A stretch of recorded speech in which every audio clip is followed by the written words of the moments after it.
Yeah, I have to do something. The other stream got a little out of hand. I had to delete that much. I'm trying to get better at not being a dick, but load. Damn, it's chilly.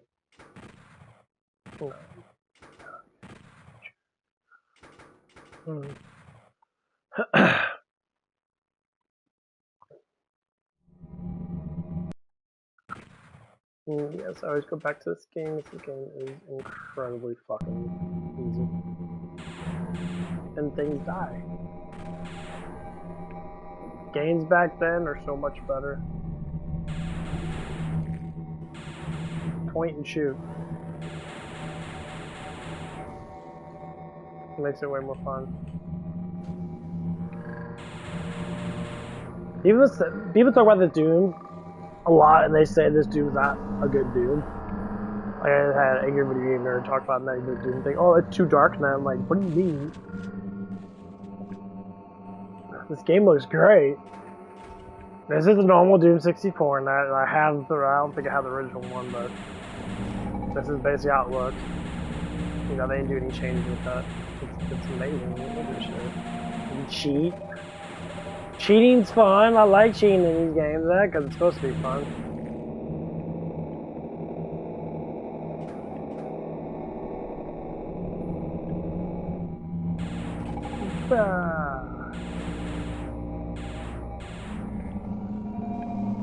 Did I say this is better than Doom Eternal? Yeah. Hands down, this is better than Doom Eternal. I don't give a fuck what anybody says. This game is fucking amazing. It's fun. It's like playing Final Fantasy VII with all the cheats. And you know you can beat Emerald Weapon by sitting there and doing absolutely fucking nothing.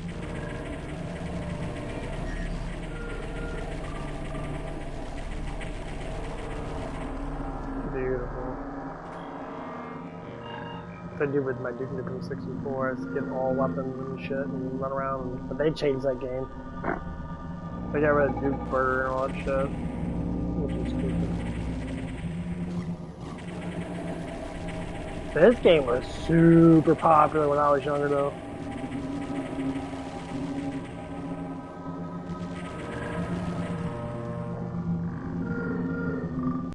I didn't really play it as much when I was younger. I played a lot of Duke Nukem 64. And I played a lot of Mario 64 now.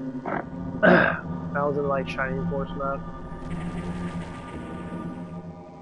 I played a lot of Shining Force too. I always liked to get up as strong as I could. But yeah, this is a good talking game. We talk about random shit because I can't die anyway. It doesn't matter.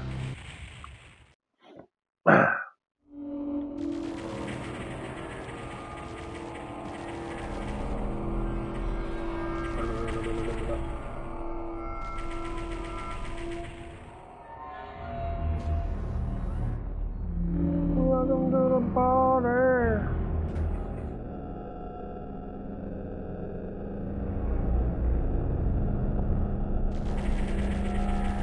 Get wrecked, bitch. Okay.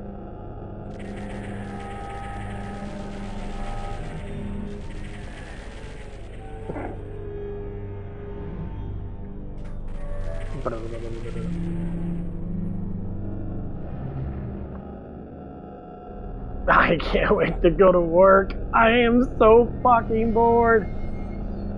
I don't know how. It's only been like 3 weeks since I had a job, and like I'm going mentally fucking insane because I hate being inside the house for too long.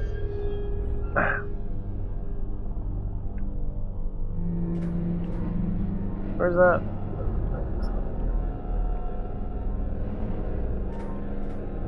Run!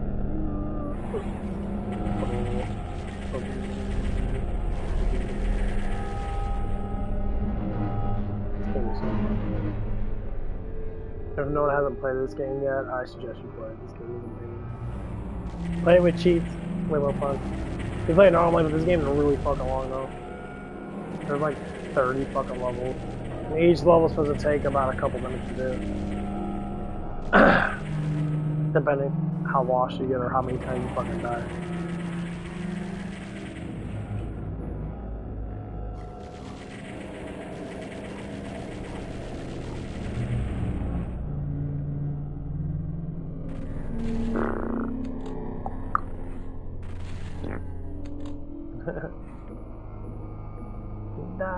fucking die. Oh man.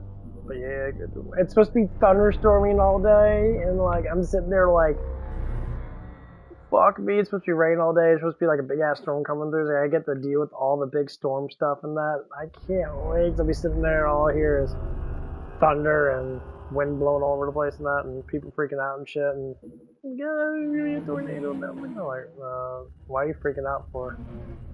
Well, there hasn't been a tornado in South County since like the 80s, when South County wasn't even that big, or 70s that.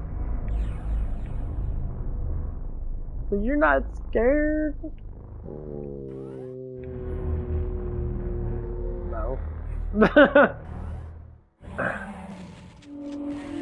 No, motherfucker, no. Crush it. Yeah. Guess that's some more bullshit. Emotional and significantly more friendly, but you know, as we all do, that is just not possible. Even if it feels like your life's falling apart, even if things aren't working out, even if you thought this one thing was going to be the thing, and now it's shifting into something else, like, no matter what is going on in your life, I need you to just continue to move forward, being so delusional that what you want is happening.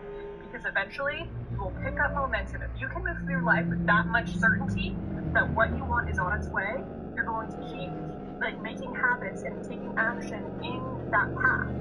And then all of those action steps are going to build on one another, and then you're going to pick up momentum, and things will start to happen, and then you're going to look back and say, I'm so grateful that I always believed in myself, because look where I am today. Want effective treatments for ED, hair loss, weight loss, or mental health? Hims has helped millions of guys get support with science-backed prescription medications that are developed by experts and formulated with clinically proven ingredients, so you can see results and achieve your goals. See why customers say that Hims changed their lives and brought back their confidence. Find effective solutions for your health goals. Get started today at Hims.com.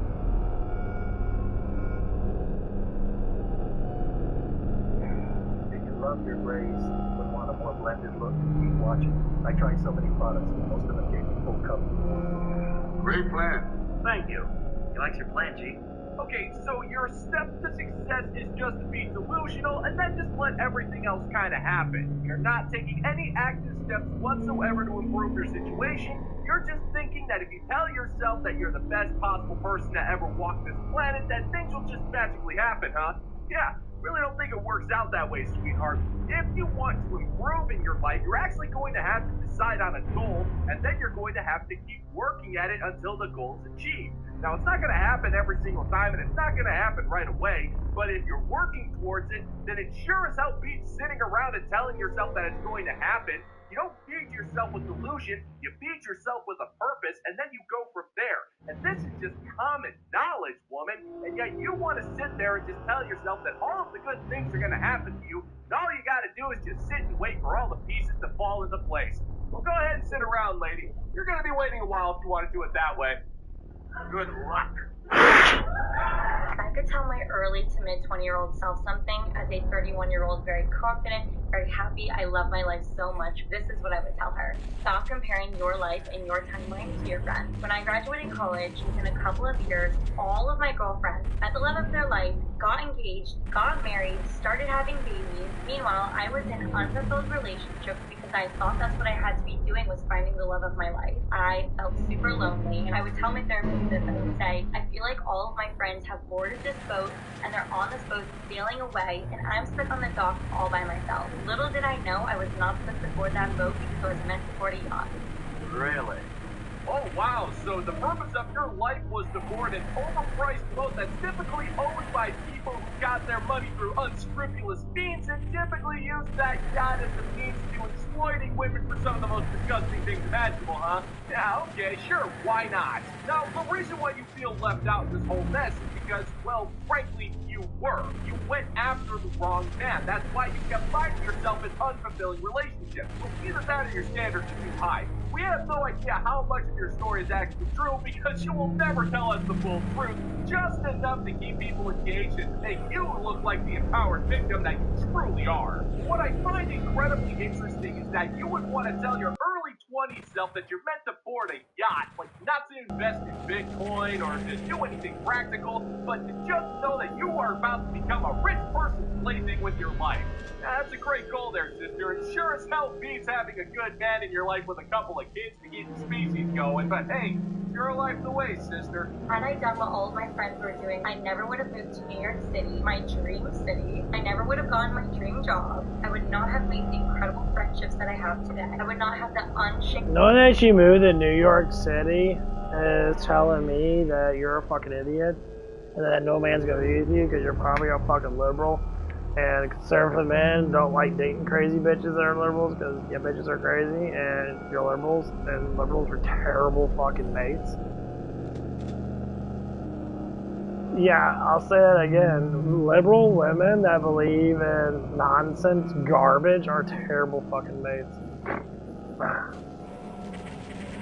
So I say, why are lefty people so stupid? I have no idea. Like I don't understand it. Like when you say stuff and that, I guess you can say stupid shit, but when something comes to common sense like tariffs, because you want to like realign the economy,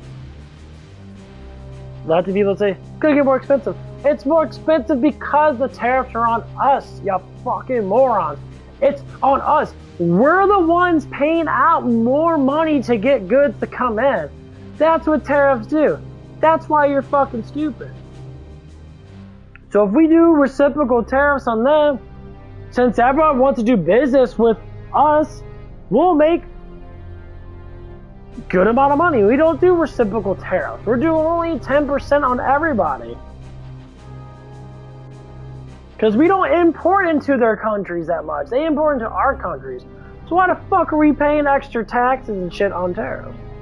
Exactly the point. So if they start importing our goods into their country and that, then we'll take off the fucking tariffs. But most times, we're the powerhouse country. So we can leave on 10%. Our country gets richer. Their country gets richer because they only have to pay 10%.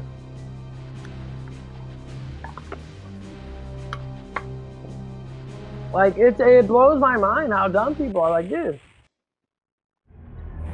the place that you live in is getting fucked over because of all this crap. That's why everything's so much higher. The environmentalists with oil and gas, we don't even do much oil and gas for ourselves. They sell shit overseas, but I don't give a fuck about that. They barely sell it. They don't. I'm being serious. And people get mad about it. Oh, the environmentalists stuff in their bulldoze that shit down and give me some damn oil. You know how many trees burn down every year because California's fucking governor's a fucking moron? A lot. Okay, well good. We can tear down some trees and get some fucking oil farms going. We don't even need to do that because oil refills itself every 10 years anyway. That's been statistically fucking proven by the oil industry. They don't talk about it. They don't want you to know that we have unlimited fucking oil. Why do you think the big the ocean rigs never fucking move? Does anyone think that?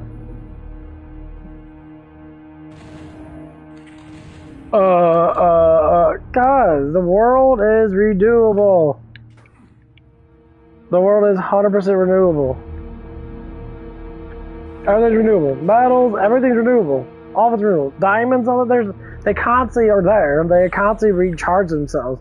They constantly become new. You saw it takes millions of years to make them. No, it doesn't. 10 to 15 years you can make a diamond. With coal. Or at a certain amount of pressure.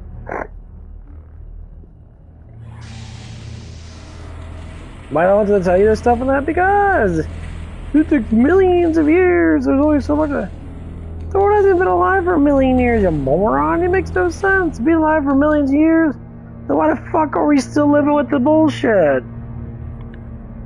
Think about it. If civilization was alive for 20, 30 million years, why in the last only 3,000 to 4,000 years we actually start making life the way it is?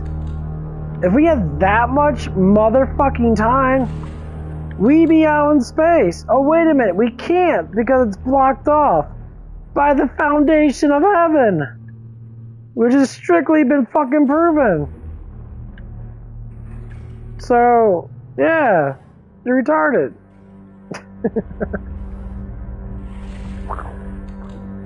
Yeah, there's a fucking foundation. We can't get through it.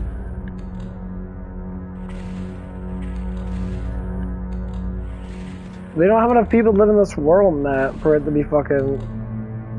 Some guy did the trick of it. He says, okay, since Noah's time and since now, been 4,025 years and a couple months, give or take. Give or take. Said there was only I think there was 3 sons, 3 daughters, and then Noah and his wife. So that says 4 women can breed 4.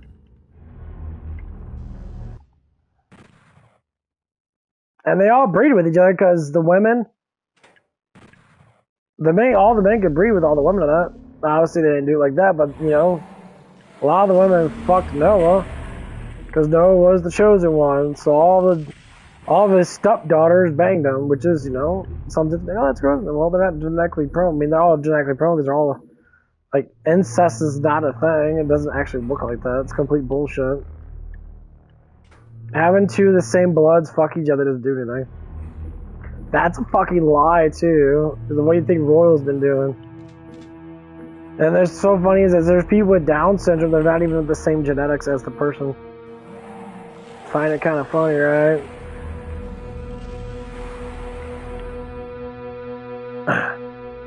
Most people that have Down syndrome kids, because the woman's too fucking old, or the woman has issues altogether with something in their genetics.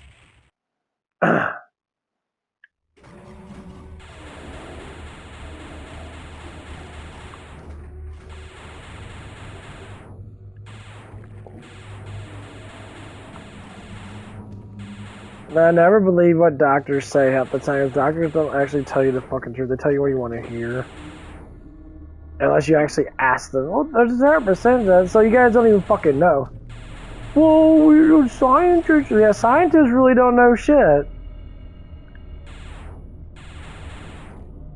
Because, like, real scientists actually know stuff and that. You get people like Neil deGrasse Tyson talking and that. Listen to one of his speeches and that. The dude's so fucking stupid. Like, he's just like, oh, if the earth is, you know, you can feel the ridges of the earth, and that Joe was talking about, like, the way the earth is round or whatever fucking bullshit and saying, if you rub your finger on the earth and that, you can't feel the mountains and that. And he is mentioning God. It's like, if God, you know, if God came down and rubbed his hand on the earth and that, he would feel nothing. It'd be perfectly smooth. I'm like, Neil deGrasse Tyson, do you even know what the fuck you're talking about, bro?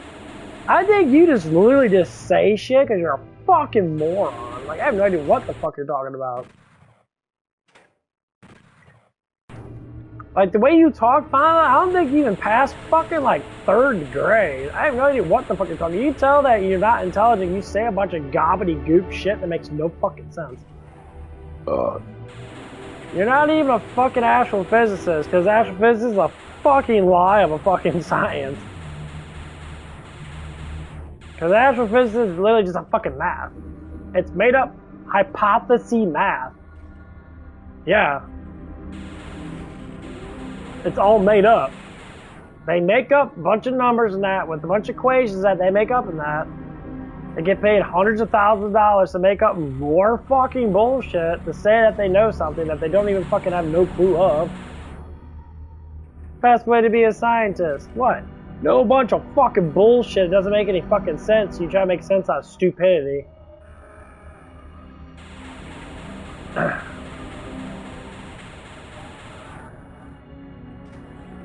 Every time that guy talks, I'm just like, what the fuck are you talking about, bro? You're a paid fucking, like, intern. You're paid to make the masses think that you're right. Like, oh, look at me. You're just a celebrity. Don't believe any celebrities. If you believe celebrities, God forbid you're stupid. That's one reason why I can't date some of these women, because they believe in celebrities. Like, why do you believe in celebrities? I'm not understanding. Are you, like, retarded? Oh my God, you have to be right. They're paid to act, you moron. Which means they're paid to make you believe them, you stupid fuck. They don't make any sense. That's why they don't make sense, because it doesn't make sense.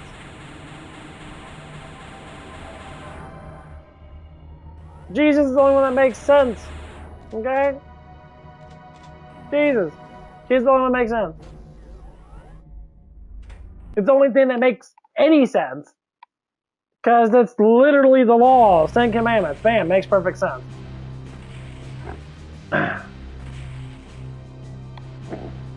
Makes perfect sense. The only laws that you should abide by, because they actually are the main laws, or they make every sense. The love that I do for myself, the confidence in myself to achieve whatever I put my mind to, the ability to go places alone, to do things alone, to meet new people. I genuinely would not change a single thing in my life, and I'm so grateful for the timeline that I'm on, because I feel like it allowed me to get to know myself and love myself without the noise of someone else. Wow. That's amazing.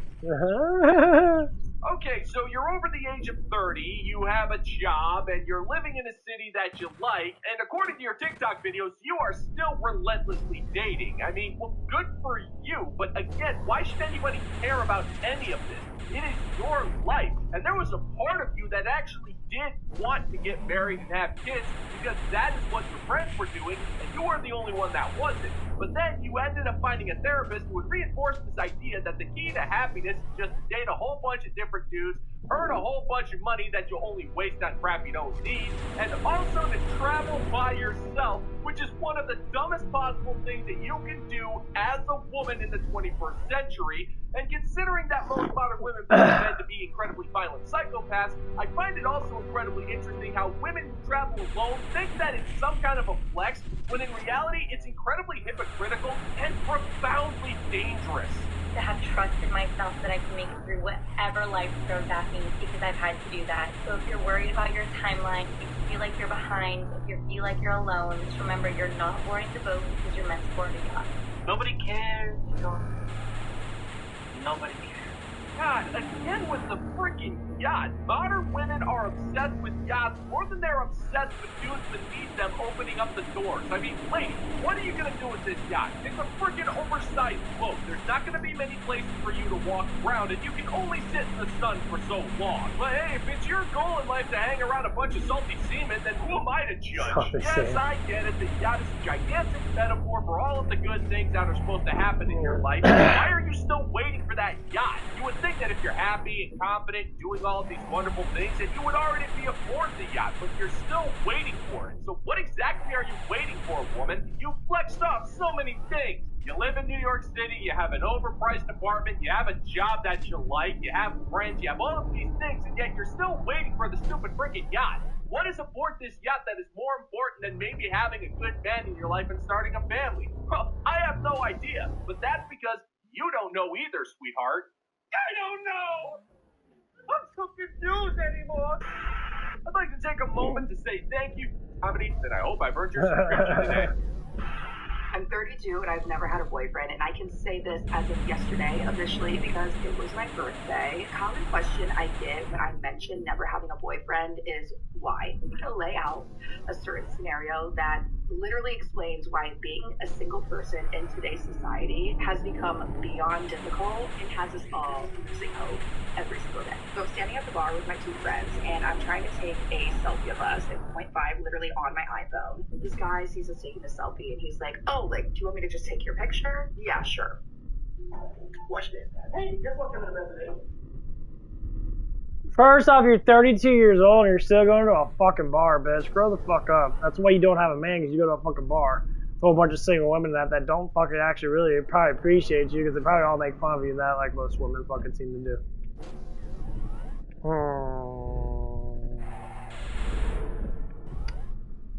Who the fuck goes to a bar at 30? Like, why would you want to go to a bar? Like, no one's gonna fucking like you, bitch. You're fucking 30.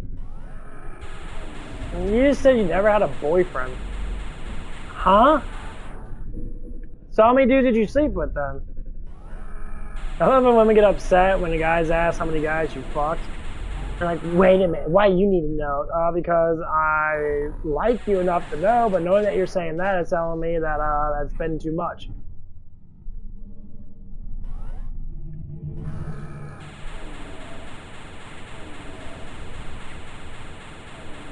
Stop having sex! Sex is not that great. It's a basic dopamine overload. Like, literally, you guys that fuck too damn much are just junkies. You're all retarded. Like, fucking stop. My Max GM was like that. He tried to have sex with everything. I'm like, why? It doesn't make you more of a man. Men do the same thing women do.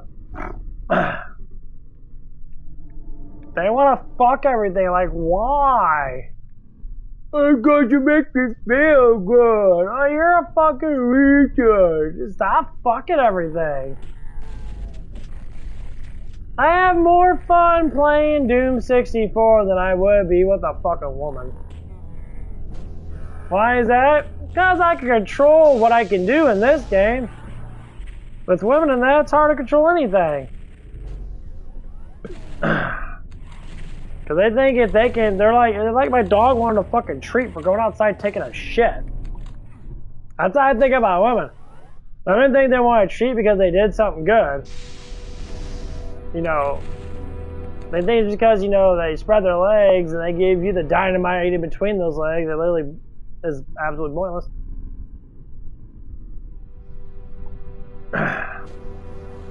Yeah. Well, let's say it's kind of fucked up. It is fucked up. It's stupid. Actually, lose health. What is it?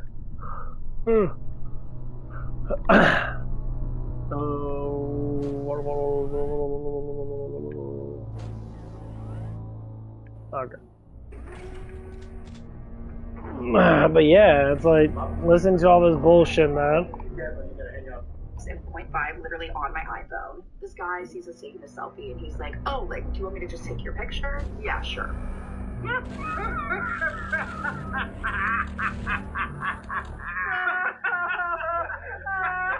Ruth, the reason why you're in this situation has absolutely nothing to do with whatever it is you're about to say. You said it at the very beginning. You are 31 and you are single. This is the basis for your entire identity. You harp so much on being 31 and single and never having a boyfriend that the mere idea of you actually having one is so ridiculous that you will actually sabotage every single opportunity that you might have, and then on top of that, any single time something you want doesn't work out, then it's just so hard for you. You are a modern woman. If you go on a dating app, you are going to be getting significantly more attention from men than men do from women. The only problem is they're not the men that you want, so therefore dating is so much harder for you. Well, poor you, Ruth. I wish I could give you some sympathy, but I actually just gave it to that speedrunner who missed out on the world record of Bionic Commando by a half a second. I really do feel bad for that guy. Now, he really gave it all when he blew up Hitler's head. So he takes our picture, and then, like, he's there with a bachelor party, so he gives the phone to his friend, and they're like, can you take our picture? So I'm, like, taking their picture. And then the guy starts talking to us, and he's like, well, why are you guys here? And I was like, oh, we're just doing, like, a little girls trip. My birthday's tomorrow. And he's like, okay, we need shots. We're like, okay, yeah, we'll do a shot. He asks what we want. We tell him. He's like, I'm gonna run to the bar really quick, and, you know, it's a busy bar. He's like, I'll probably be back in, like, 30 minutes. We were already, like, standing in that spot. It was, like, a good spot. We're like, yeah, like, we'll be here. We're not moving.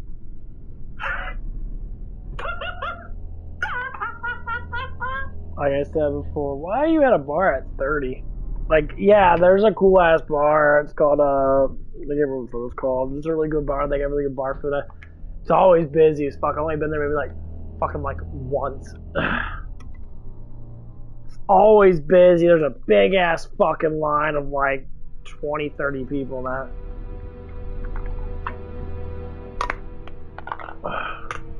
So, dude. Here's what I say. You don't go to a social spot unless you don't want attention from the opposite sex. If you want to hang out with your girlfriends, which is fine and dandy, you should. Just get some wine, go to your fucking damn house, watch a whole bunch of stupid shit, talk about your bullshit and that, and then do that. No, you go to bars because you want free drinks, free meals, free everything, because you ain't worth nothing. Like, literally, you're 30-something years old still going to a fucking bar. Like, what the fuck, are you serious? Bar going is for, like, younger people that are just sitting there like, oh, let's go to the bar. Okay, and then they get tired of it because it's too expensive.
Oh, Big Daddy. Okay. I was thinking to myself about what happened if I go back to the bar and I saw that same girl again. How funny it'd be. That she like forget, like she was like freaking out that she couldn't get my number and that, and she wanted to sleep with me. It's probably obvious. She's like talking to her friends and shit. She's like, I see how a real woman gets a real man. Oh, hiccuping and shit. Hey, pretty stranger. I'm like, I can smell your alcohol on your breath, bitch. What the fuck do you want? And she literally paused. I didn't say that, but I asked her a question. She said, so she literally stood there like a fucking idiot. And she was like, hey. I'm like, oh, hey, what's up? She's like, what are you doing? And I'm like, I'm watching something. I'm watching a TV show, Jack Reacher, actually. And she's like, what's that? I'm like, it's a movie. And I know Jack Reacher with, she didn't give a fuck. All she did was look at me and be like, you're hot. I mean, she didn't say nothing then. Like, oh my god, you gonna put your dick in me? I'm like, oh, that sounds really fucking awkward. And you're talking to a dude that literally can get almost the bulk of the women in this world, man. I don't like that. I don't like that interested in you. Like, what the fuck you talking about? Oh my god. Walk up to the bar and then just disappear. I'm Greg. I'm Gavin. We're the founders of Magic Spoon. We grew up loving cereal, but realized we were eating empty pucks.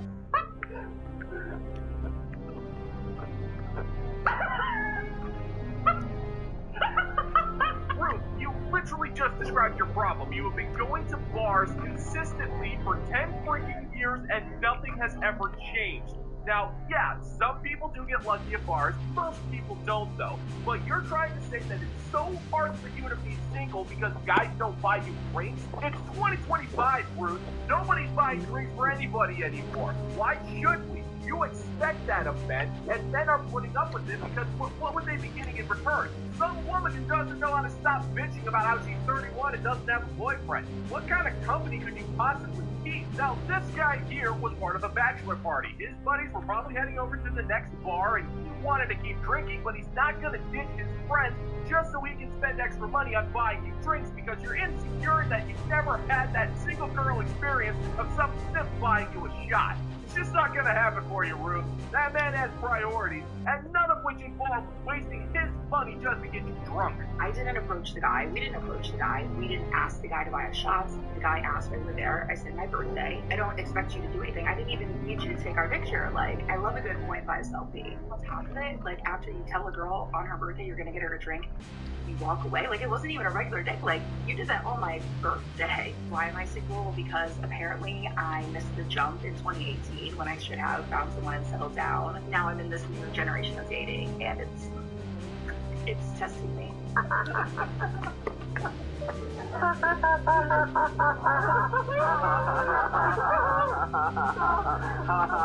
Well, yeah, that's exactly right, Bruce. You should have settled down back in 2018, back when you had a chance of that happening. And don't stand there and tell me you didn't have any suitors, because trust me, Ruth, you most certainly did.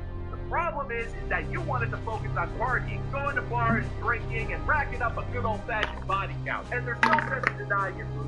You harp on and on about how you've never had a boyfriend, but you never harp on and on about how you don't have a freaking body count. So we're forced to assume that your hookups became the replacement for quote-unquote dating. And you think the solution is to constantly be going to bars to meet men, even though the men that go to these bars want nothing to do with you outside of the occasional hookup. And from the sounds of it, they're not really wanting to hook up with you that much anymore anyways. But rest assured, Ruth, that's only because those men have better ways to waste their money than deal with a future bar skank in frickin' training.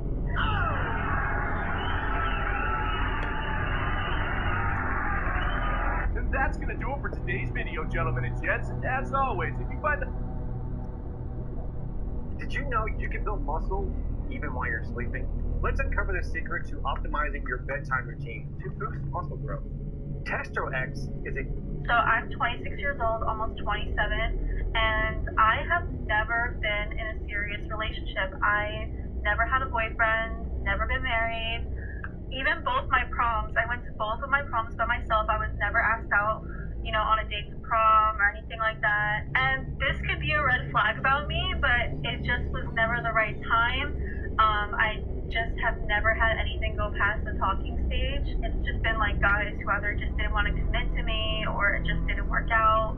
So yeah, like even getting asked out on a date, like I haven't, like until recently, like I've never been asked out on a date before. Show a little respect. You're 26 and you've never had a boyfriend. So what exactly is your body count? Is that show a little respect? So how many men have you slept with? Oh, I got a question. I love that shit. You're 26 and you've never had a boyfriend. So what exactly is your body count? I love Charlie. Not Charlie Sheen, but Martin Sheen. Like, give a little respect. So how many people have you slept with? It's like over like 9,000 guys. 9,000? That's Goku's fucking power level. It's over 9,000! How the fuck you have over 9,000 body count? Like, once when girls get over 10, it takes a long time. If girls get over 100, it's taking them fucking forever. That's a lot of fucking dick. Why the thing is, why would guys want to sleep with you then?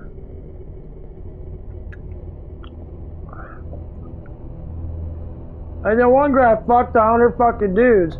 He went on the Rush show, whatever. He's a found again Jesus. He's a found again Christ lover. He's like, how do you feel about that? You know you're doing all that stuff just to fill in a void. He's like, everything that people do fills in a void.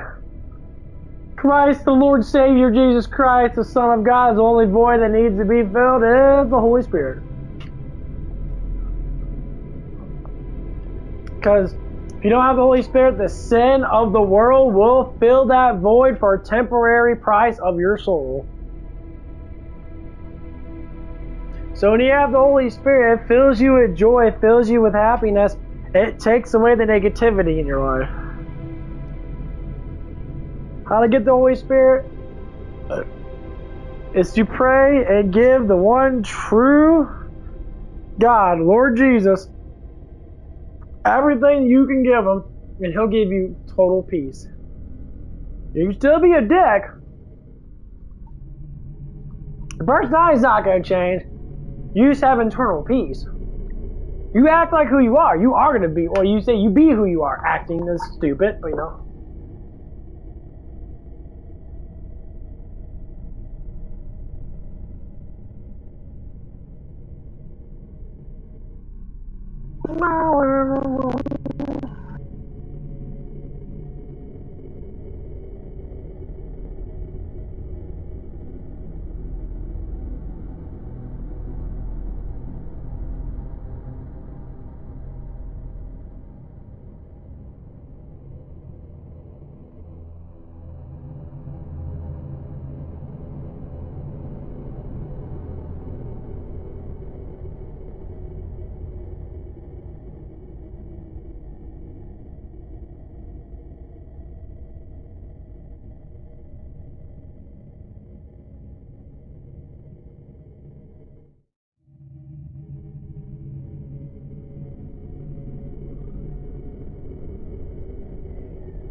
Make like logical assumptions about Jesus and that. You know, I just explain that. Because like if you read the Gospels and that, the Gospels really just explain to you how to be a better human being. That's literally all that's literally Jesus talks about, being a better human being. This is the law. This is how it actually is. And people freak out about that stuff because they're like, I don't know. Well, I'm telling you. That particular number anywhere near the number of boyfriends you had, I'm willing to bet that particular number is significantly higher. And if that's the case, well, then you've already proven why men won't take you seriously. I mean, your chief argument to how hard you have it in life was drama that happened to you in friggin' high school, which was literally a decade ago. Oh, nobody asked you to the prom? Well, why the hell didn't you ask anybody yourself, sister? Wake up and smell the 21st century. It's the era of gigapets and members-only jackets. You should be showing your strength and independence by telling men that you are interested in them. What's the problem with that? Well, we already know the issue why. You said it yourself. You can't get a man to commit to you, which implies that you made up for your lack of boyfriends by increasing the numbers of situationship, flings, and hookups. I hate to break it to you, sister, but there isn't a self-respecting man out there who's willing to put up with that kind of behavior. For a while, I used to be upset about it because I was like, I feel like I'm missing out on something because, you know, I never really experienced the whole, like, being in a relationship, and it's just a portion of my life that I supplement with friends and other things. My whole life, I have been single. I've never experienced the feeling of being in a relationship, having a boyfriend. I remember I talked about this when I was 19, and now I'm almost 27 talking about it. The situation still hasn't changed. So it's kind of good because it scares off people that aren't serious about me. But I do wonder sometimes, like, what it would be like to have a boyfriend. Like, I don't know. Like, I've never experienced it. That's not my problem. It's yours. Woman, unless your excuse falls into profoundly tragic circumstances, then you have virtually no reason as to why you've never gone out on a date before. When you're young, you have every advantage that you need when it comes to getting a man. You're young, you're fertile, you have a low body count, pretty much everything a man could want. And regardless of whatever complaint you have, it does not matter. There are plenty of men out there, and you could have easily picked yourself one up. Now, we all know that your excuses are dumb. You have a tragic backstory, you want to lead with that for sympathy points instead of complaining about never going to prom. So the reason why you don't have a serious relationship right now is because of your blatant social ineptitude. You ignored the average men or shoved them away into the cold, dark doldrums of your friend zone while you constantly gave passes to the attractive men that you thought you deserved. And after fumbling so much, herein lies your reward, sister. A life of never getting past the first date and the privilege of being able to continue to complain about never having a boyfriend because you never will. You blew it. Fish. Style or substance. Or here's another choice. Don't stop until you have everything. In the GMC Sierra Denali Ultimate, we are professional grade.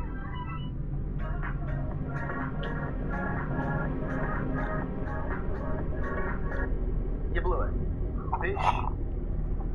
Guys, where are all the hot people? Like, I'm being so for real. Like, where are the hot people? And not like a cute, like, The Office, like, sound effect, like, oh, where are all the hot people? No, I'm, like, genuinely asking, like, where are the attractive men?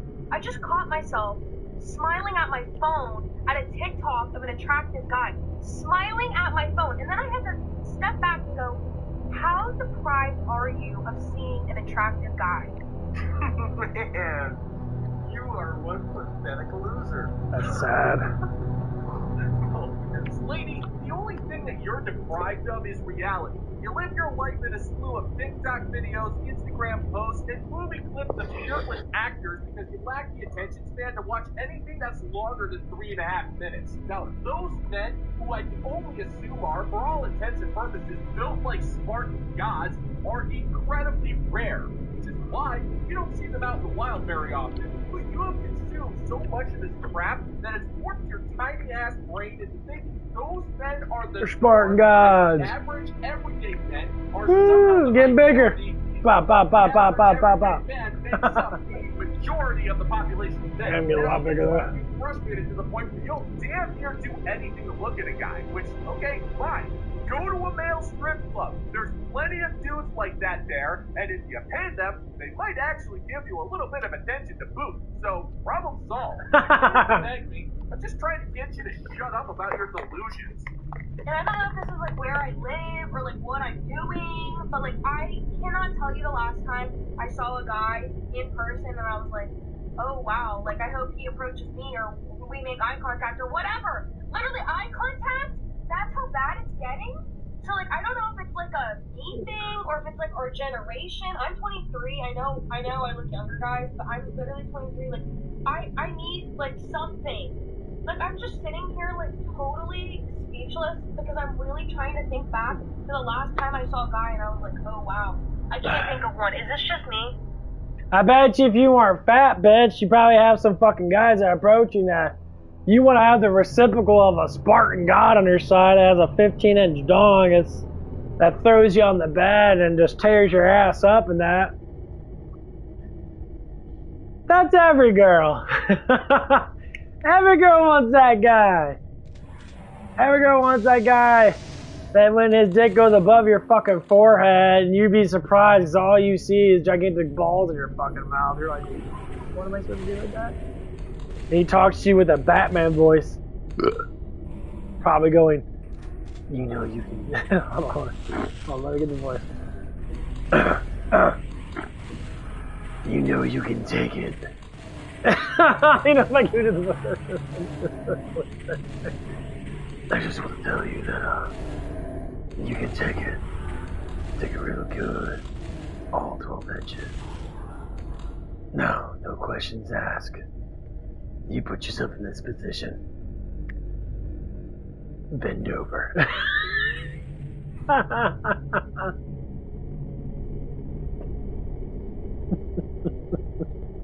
don't know how good that's gonna sound. It probably sounds like shit. I just want to tell you that, you're gonna have to take all 12 inches. No questions asked. Don't worry about it. There's lube, a lot of it. I know it might hurt you a little bit, but at least you have something to tell your friends after you take this 12 inches. And when you can't walk for the next week, and you're in the hospital, and you're on sick leave from your work, at least you get paid to get laid. Exactly the point.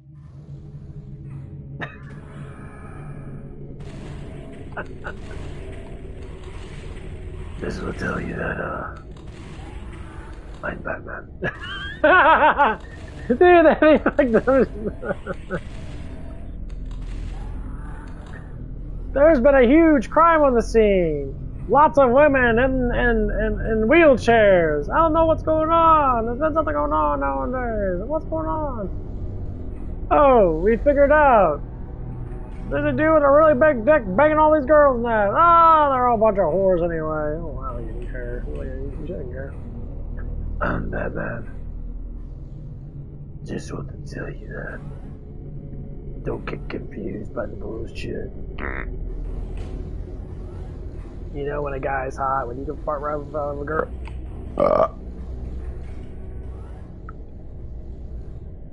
You know when a guy's hot and they fart right in front of a girl.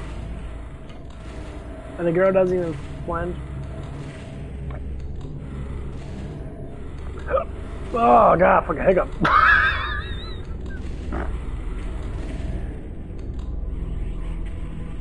Boom, baby, boom, boom, boom, boom, boom. I'm Batman. I'm gonna watch that shit. Shit's so funny. Cool.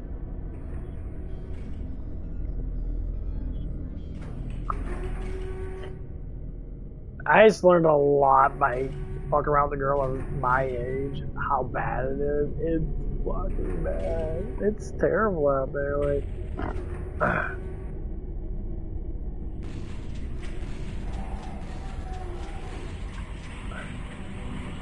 Ding dong!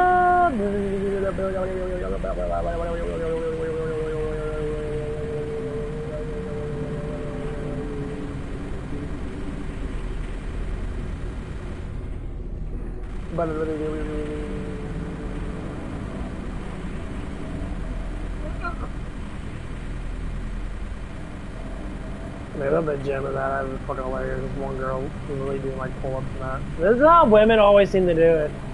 If they don't get a man's attention really fast, because she looked young in that, they don't get a guy that they really like attention super quick.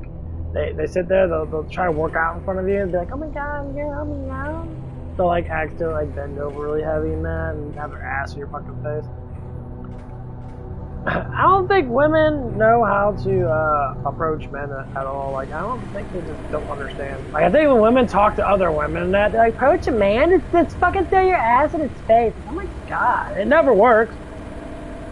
Because only unattractive guys will look at you. But attractive guys will be like, why would he give me attention? I'm so hot. Other guys say I'm hot. Yeah, other guys say you're hot. Doesn't mean that you're hot to him. Dumbass. No, why not?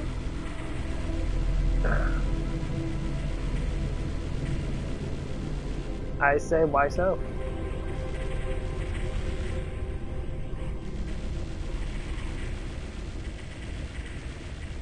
Oh my god.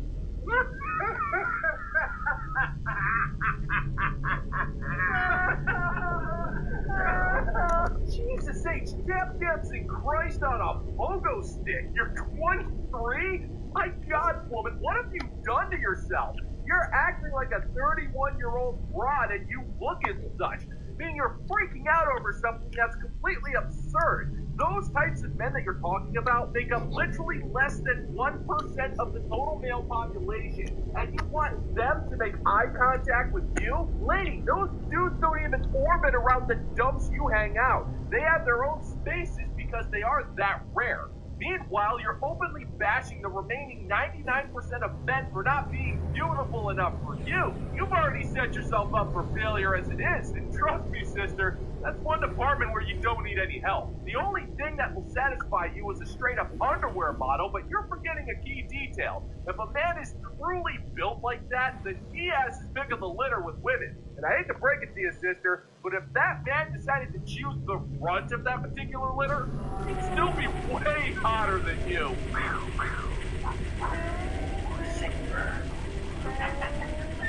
That's so true.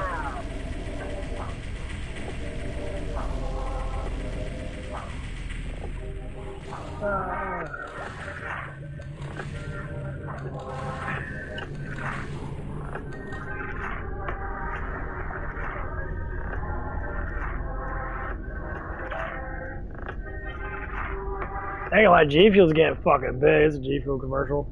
I kinda wanna get G Fuel again. I miss that. If I want a rich husband, and here is my honest answer. I'm open to two different options, and these two options only. Either A, you would probably need to be close to rich. Rich is also subjective because what's rich to you may not be rich to me. But somebody definitely financially well off and that can afford to provide a nice lifestyle for me. I'm open to having a husband who does not provide 100% for me and is not super rich. Aren't you lying? No. In fact, aren't you a liar? No more questions, Your Honor. Oh, come on, woman. There isn't anybody who's asking you. She got big ass rack though. That's like asking people if they want free vouchers for unlimited free bowling. Even if they don't like bowling, they're still going to take it. Now, we all know you want a rich husband, but what I find interesting She's pretty hot though. Over this man. You like to think that these so-called options you're presenting are somehow going to be considered by this man, but nothing could be further from the truth. I mean, think about it. This man has I really want to see her rack. That's all I can say. everything you could ever possibly want. Pop y'all to the top. And this man has Pop that options booty out. you Boom, boom, most boom, boom, certainly boom, boom, boom, don't. So how do you boom, even boom, boom. entertain your so-called options about what kind of... Pop that booty up.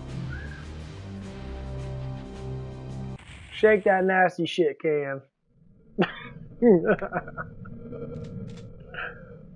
I'm already getting bored. It ain't 11 o'clock yet. I'm just listening to shit. The lifestyle you think you deserve. Shake that money maker! Wait, man, you ain't making no money, bitch?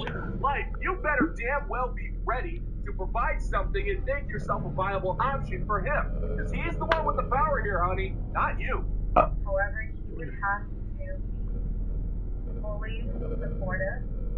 He would have to accept my job and be fully supportive of it. So I'm either going to grow and build a life with someone who isn't rich. He can't be broke, and he has to have like some goals. He has to be motivated and driven. Like, people talking. They say, huh? What are you talking about? What are you talking about? Like a absolute bum. But I would be open to dating someone who maybe didn't want to provide 100% and wasn't super rich. And you get a reaction from people who say, huh? What are you talking about? Okay, so you're only willing to be with a man who's slightly rich if he's totally... So you're an OnlyFans whore. So everybody gets to see your coochie waffle and that. And it's okay that you want a man because your job is to be a whore. willing to put you up on a pedestal and support your career choices, which in all honesty, I have no idea what those are. I checked out your channel, and imagine my surprise when I found out that you were not, in fact, a spice miner. So I can only assume that your so-called career would revolve around life coaching, relationship advice, or some kind of social media marketing, all of which are completely worthless to society, mind you. But that's only if he's under a certain threshold of income. Now, we all know that means your bare minimum for income for a guy is the crazy quote-unquote reasonable salary of $100,000 a year. But that's what you consider to be the average salary, and that is your idea of compromising. Anything less than that, you consider an income commanded by a broke guy who lacks motivation to make more money to buy you things so you can pretend to care about him. So regardless of your preferences, what you're saying is completely meaningless because it's not based in anything that can even remotely resemble reality. But he would have to be like my #1 supporter, make my life better, a lot of emotional support. Mistakes I've made in the past is dating guys who were neither of the two. Like, he didn't support my job, but yet he didn't provide for me. So like that. So he bent you over and gave you a good pounding. Why don't women ever just say that? I had a relationship before. No, you didn't have a relationship. You had a guy that fucked you, plowed you, devoured you, bend you over and hammered you, or whatever fucking nonsense you want to say. And you're sitting there, he never supported me. A guy's gonna support you up front, but then the guys you don't want though. It's all about dopamine. You just want to have that fling and craziness, and that when that dopamine starts to get lower down, because you can't have no dopamine rush. You know, again, it's like play video games or like what I'm doing right now is talk and just make fun of people. You can't just do that. You gotta be like, are you gonna fuck me today? I'm like, no, but you're not gonna say it though. You're gonna wear a robe and walk around naked all the damn time and that and be like, well, you're supposed to do it. I'm like, oh, I'm gonna do it today. That's never gonna fly again. So I'm open to marrying someone who is not super rich. I'm not just chasing a rich man, but those are my two options. Liar, your pants on fire. Okay, so if I'm understanding you correctly, you were in a situationship with a guy who didn't support your idea of trying to make TikTok your career and wasn't providing for your lifestyle. But I am feeling uncharacteristically generous today, and I'm gonna go ahead and upgrade that scenario to a full-on committed boyfriend. It's not like it matters, because it's the same thing either way. Even if this dude was your boyfriend, why should he financially provide for you while you're trying to make this ethereal career of yours happen? Like, what's he expected to do here? Let you move in with him as you constantly sit around on your phone and make videos? You're going to do that regardless of where you sleep, so why should he pay your rent for that particular privilege? You're not giving these men any reason to support you. You're just expecting it because you exist, but that's not how it works, sister. You actually need to provide something to a man if you want him to provide something to you in return, and no, your less than average view counts on your stupid TikTok videos don't count. Good, but I would say it's horrible yet terrible. Ugly yet disgusting. You suck. So my boyfriend and I moved in together like 8 months ago, and I swear every day I discover new things, not about him, but like about living with a boy in general. I did not grow up with brothers, so there's been a learning curve. So last night for dinner, I made Italian food, and I made eggplant parm, and then I made 14 meatballs, and I purposefully made a lot of food so that we would both have enough food for leftovers for lunch today. He doesn't eat lunch until he gets home at like 3. I got this thing I can tell when someone's lying. It's kind of a thing I do. So, who are you? I am Felicity Price. Nope. Try again. I am both. Who even are you? You're one of my favorites. figuring out how to finally start enjoying this journey, you know?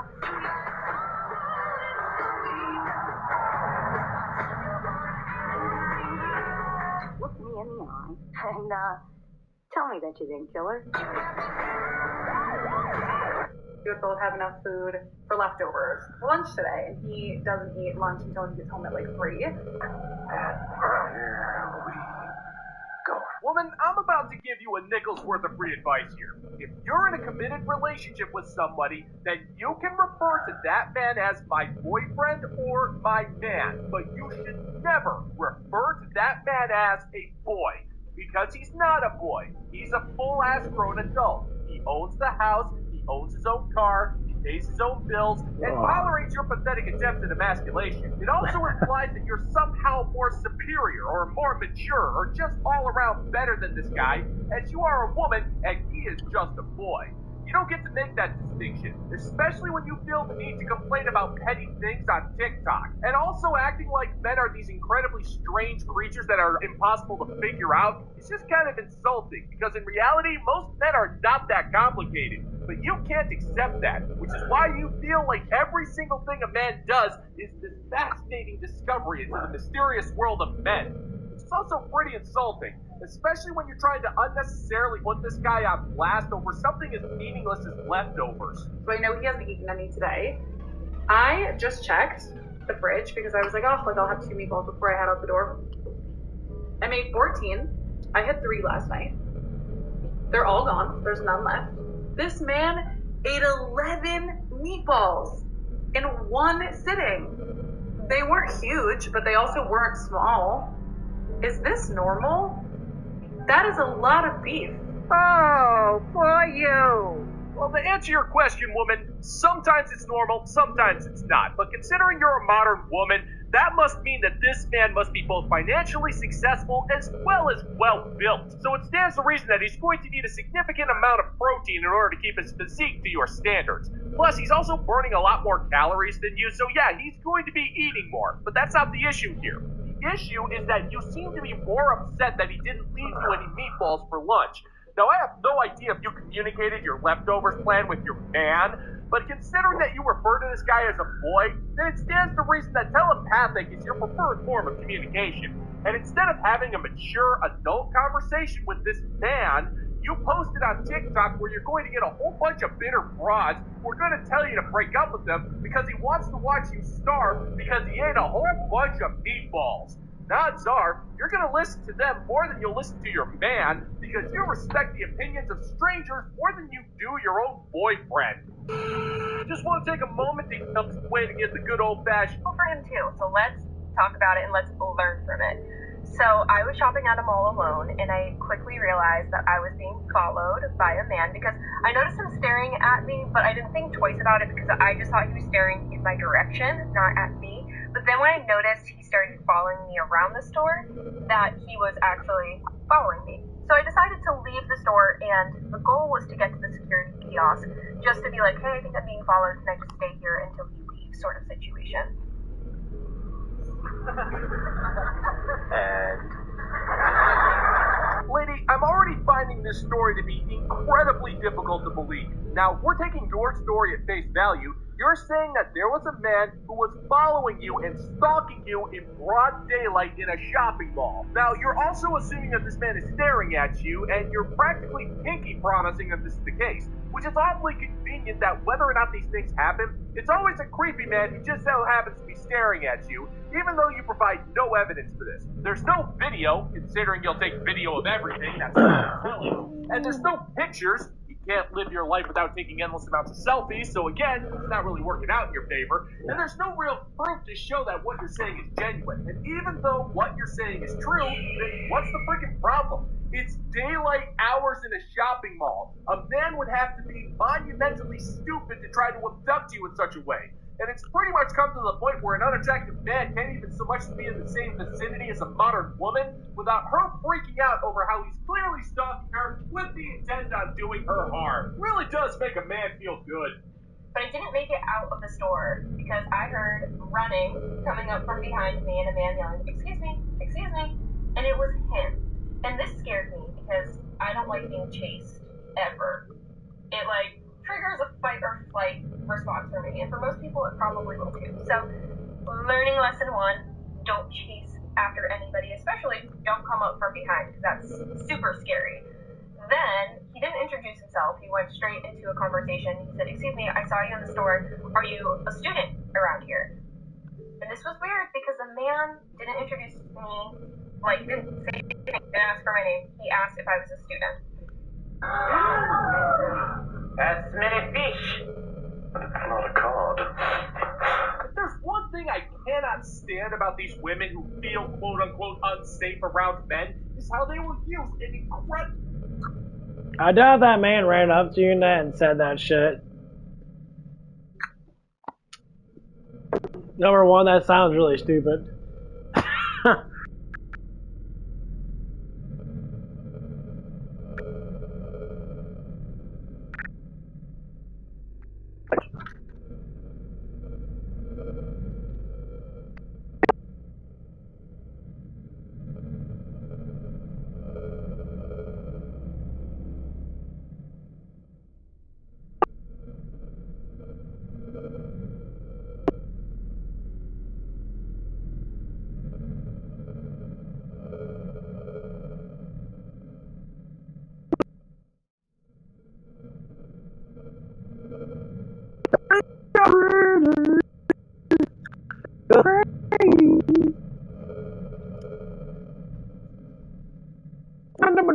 Okay. I still remember the one time at the gym. This busty ass Latino chick. She comes in with her fake ass titties. They're big. She got big ass like a 36D or 36 double D. I think it's like a 36D. Her titties are huge. She always smiles at me. I sit there, I'll be walking in. Every time I see that, she'll smirk at me. I'm like, okay. She tries to like change up her routine. It's funny. She tries to change up her routine, how she looks and that. I mean, she's a good looking woman now. She changed up her routine on me and that. And I'm just like, all of a sudden her titties are all out, and all of a sudden she puts them back in. She puts them on. I'm like, why don't guys attract to me? And I'm like, "Cause girl, you don't talk. If a guy's not gonna be attracted to you up front, no, you know why? That's because that guy's probably older. He's probably seen a lot of titties in his life, and y'all look the fucking same."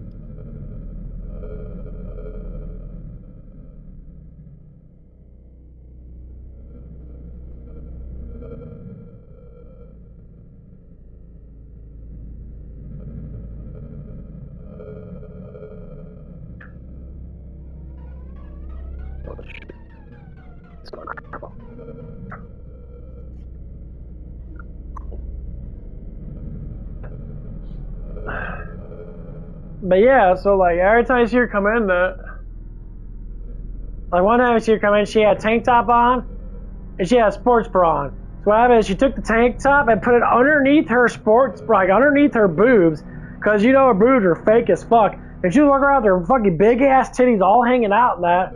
I said, "Girl, you really go to the gym just to have people look at you, but look at my big boobs?"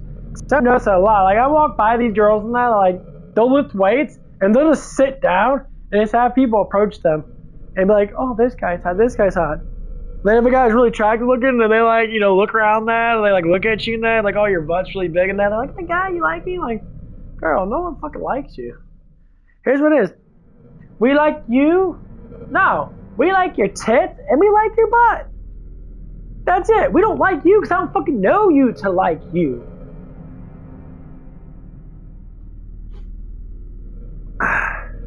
It's not about liking you. It's liking what you have. But that's not you, though. That's part of you. Yeah, it's part of you. But the whole you, the personality, everything, that's what you means. The whole you.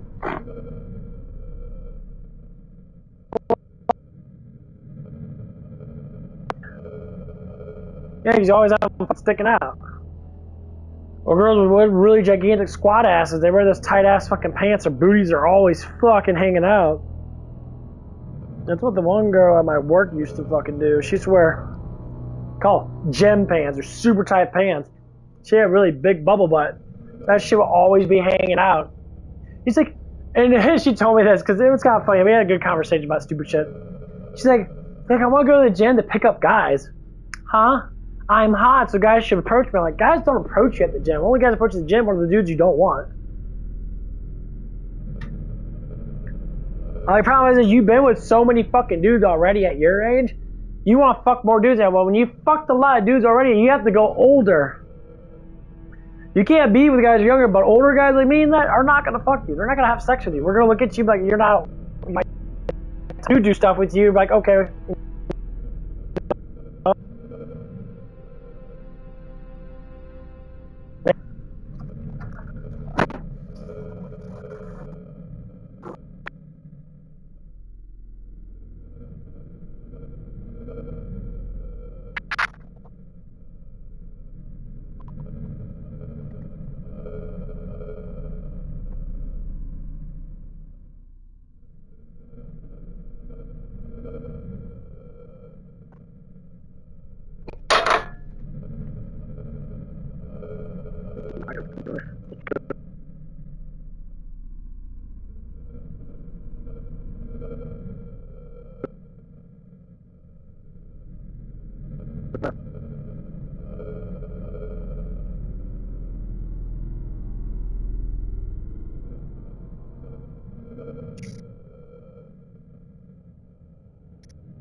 Oh, a huge piss. Oh, I need to pee. Gotta eat my pork steak. Yes, sir. Eat the pork steak.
Be right back.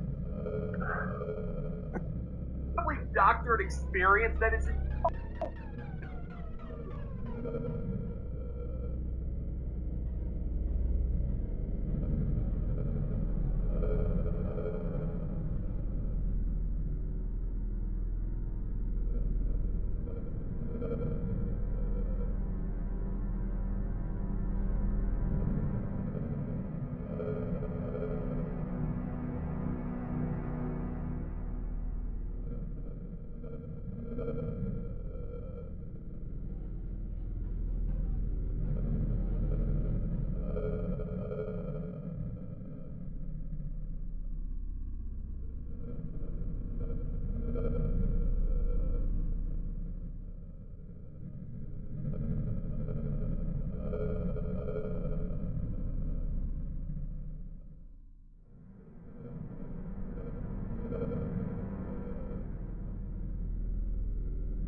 These bitches are crazy, bros.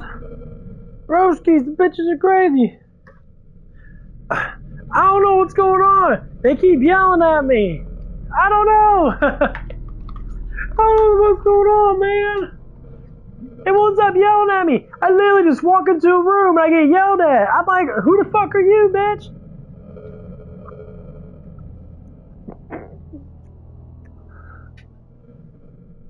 Talk about bitches that fantasize. I know I came out of nowhere, but I don't know. This bitch is fucking crazy.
Okay. It's only 11:30. I gotta stay up till at least 3. Oh.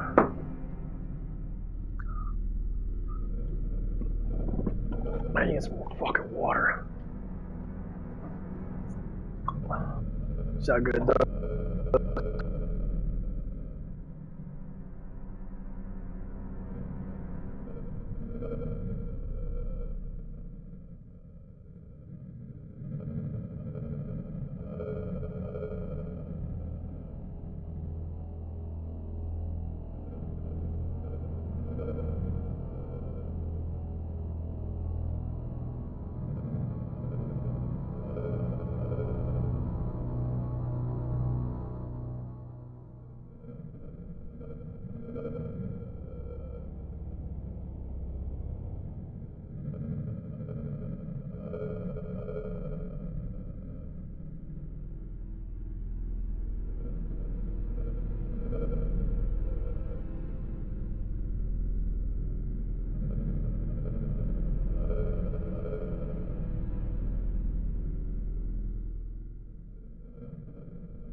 too shitty.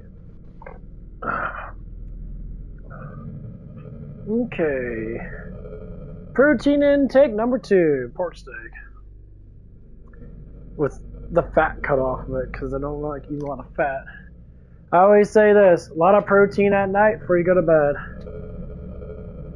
If you can get 100 grams before you go to bed in, say like 4 hours or so, get it in. Obviously don't do protein shakes, do actual meat, because protein shakes dissolve too fast. They'll give you the fucking shits. If you do just meat, it'd be better.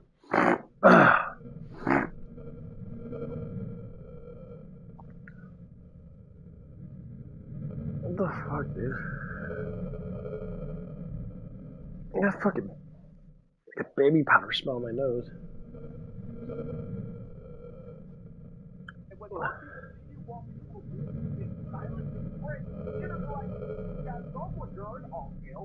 Flexing of invisibility. This obsessive mindset that you've adopted has done nothing but ruin your chances of ever having a stable life.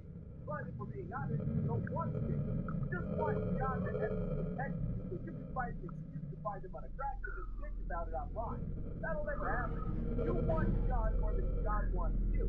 And if we're being perfectly frank here, John has more protection against John than ever could you.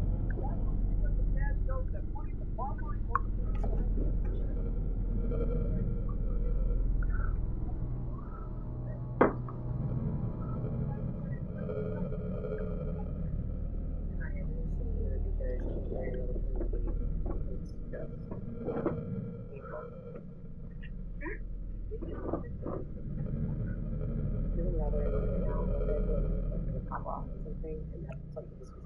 So I feel like when it comes to eating, I am very chill and calm when it comes to my old set of standards that I held for myself. Okay, I need to fuck. I need really have standards. I have high standards, and I do. Dude, dumbass. No, as much as I would love to lecture this broad about how she brought everything on herself with her high standards, I can't help but think about that food right there who's trying to get some food. It's kind of funny how dogs will have this ability to try to steal food from you. Some will scratch and beg. Others will just lay down on their side, and try to act as pitiful as humanly possible.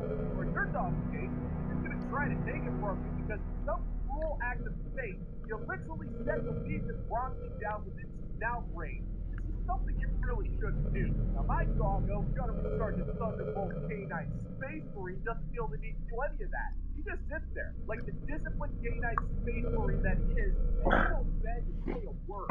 What's seen this guy? So a lot of these chicks are not even that bad looking, but the damn personality, bro, bitches be broken.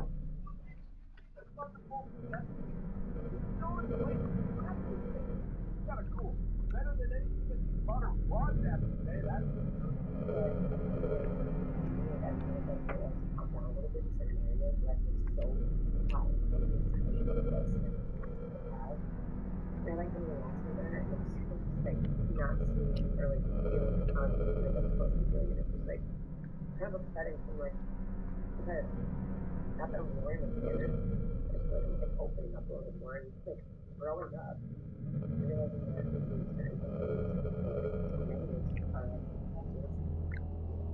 what? Well, then you cannot say that you grown up with all your standards. You can't say that you like yourself. You just hesitate about that's not how things work. You are God the whole standard thing. Able to quit your body. Your high standards work the downfall. Don't believe me? Well, you in relationships that grow slowly and unable to find a stable relationship. The life down you up a little bit. Totally combined with the fact that you probably won't get that Christmas wedding you always wanted, or that happy ever after you think you deserve. Even if you think you realize the error of the faith, which you haven't, that stunning revelation only would have served you well a hell of a lot better about a decade ago, before you figured everything out. Here's something that never looked at. But again, you forget that I'm basic logic, and I also know how to teach out the end without screwing it up. So take down a little bit too advanced, sweetheart.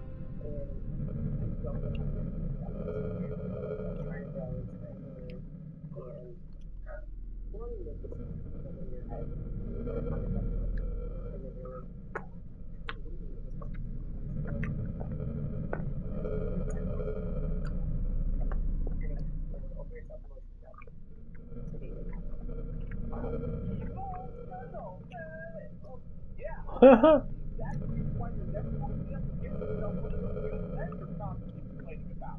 You kept giving Chad's up to Chad, Tyrone, Raphael, Marco, Jay, Lang, Data, and Mac Daddy, and look what they did with it. Mac Daddy.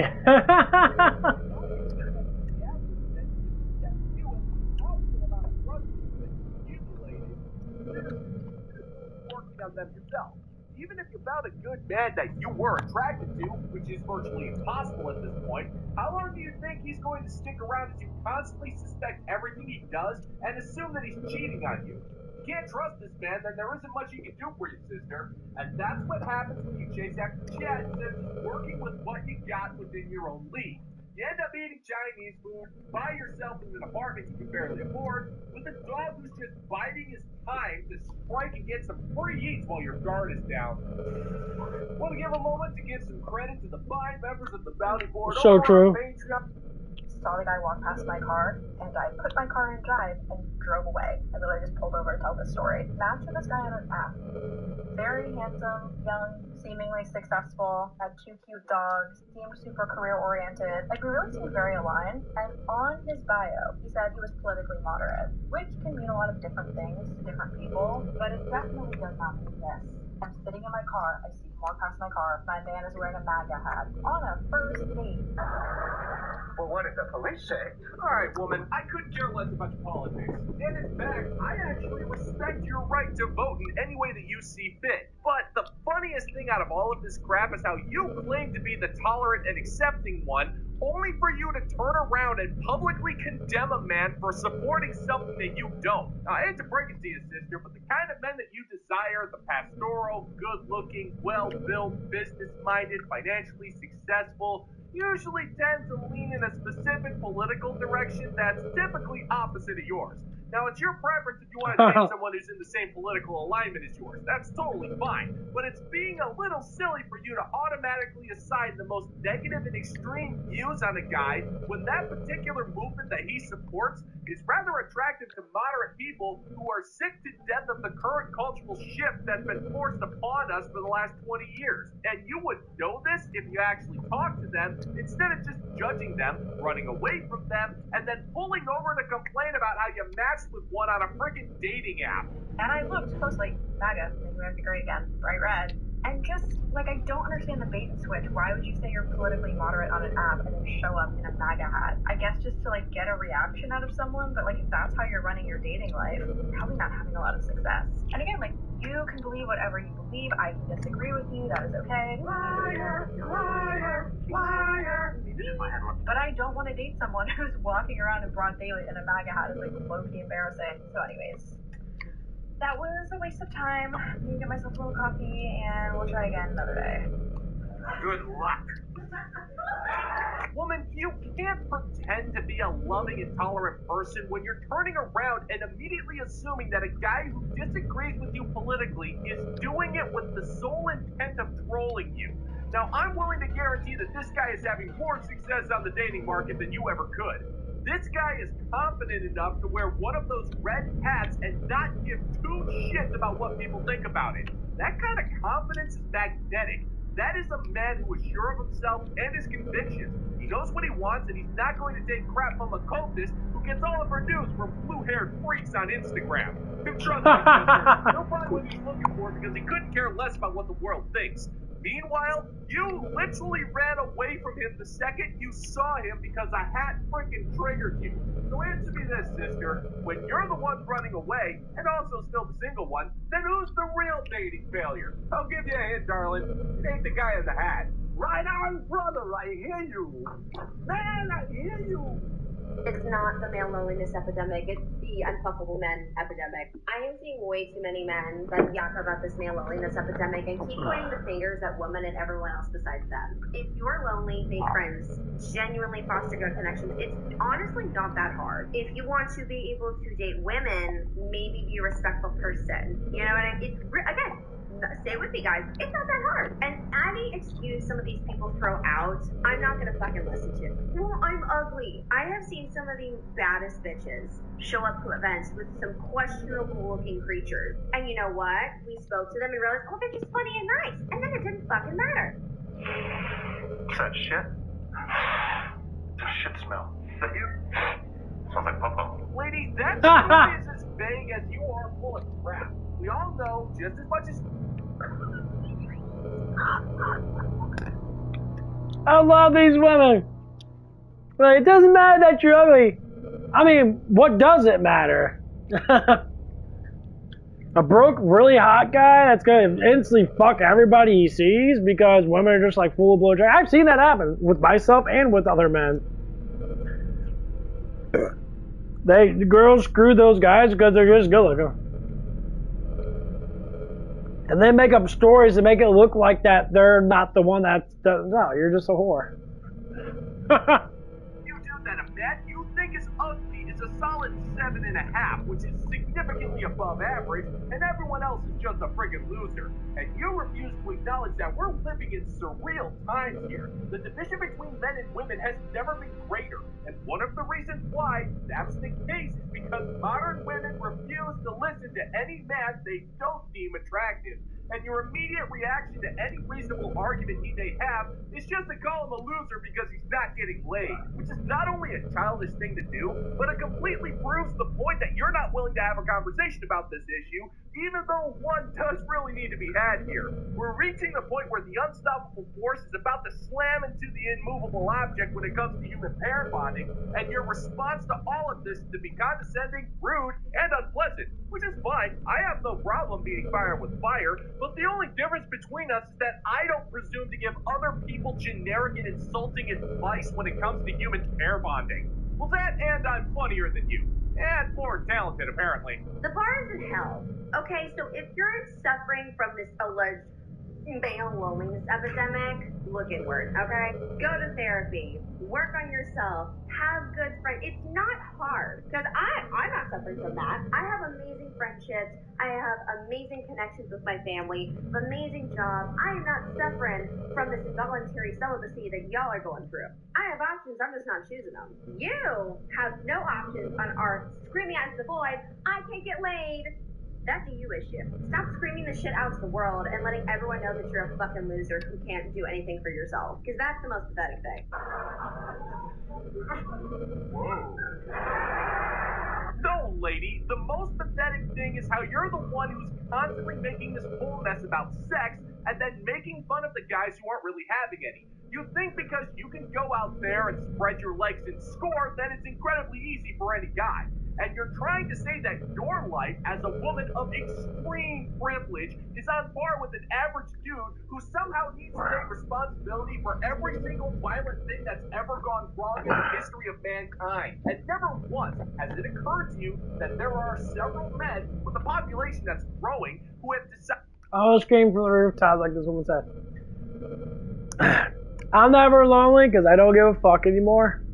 I don't care about dating women now because I figure out that most women in my age, the age group of say 28 to 35, are fucking worthless. Get mad, don't give a fuck. I get approached a lot, never give a fuck, don't care.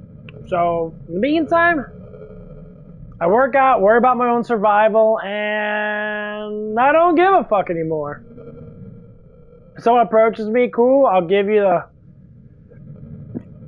the coolness and talk to you and blah, blah, blah. Other than that, I'm not going to date you because I don't care about it enough. I'm not even going to have sex with you because I don't care about that even enough. I'd rather be jerking off in my fucking room or buy me one of the sex dolls that doesn't fucking talk and knows how to just sit there and let me do what I want to do. Sounds like a good plan. It's a great plan. Great plan, great plan, great plan. Fucking fantastic plan. Because I don't see the point. Women have disgusted men for being whores when they're younger than that. And they push these limits to the extremes when they're fucking like 16. Not all of them do, but you definitely don't want to do it. Because they don't have good families, they don't have fathers in that, they don't have good mothers in that. They don't have one-track minds. The culture takes hold of them in that. They get raised in this bullshit. And, yeah, that's about it. It's sad. It's fucking sad. Like, you know, if you look at all these lives now, they think, you know, being on drugs and constantly having, you know, some guy in them or whatever the fuck it is. Even with guys in that. That's one thing men never talk about. They never talk about why do you do the things that you do? You can choose not to beg a girl just because you're horny that. Go jerk off. You say, well, I don't like jerking off because it's not manly.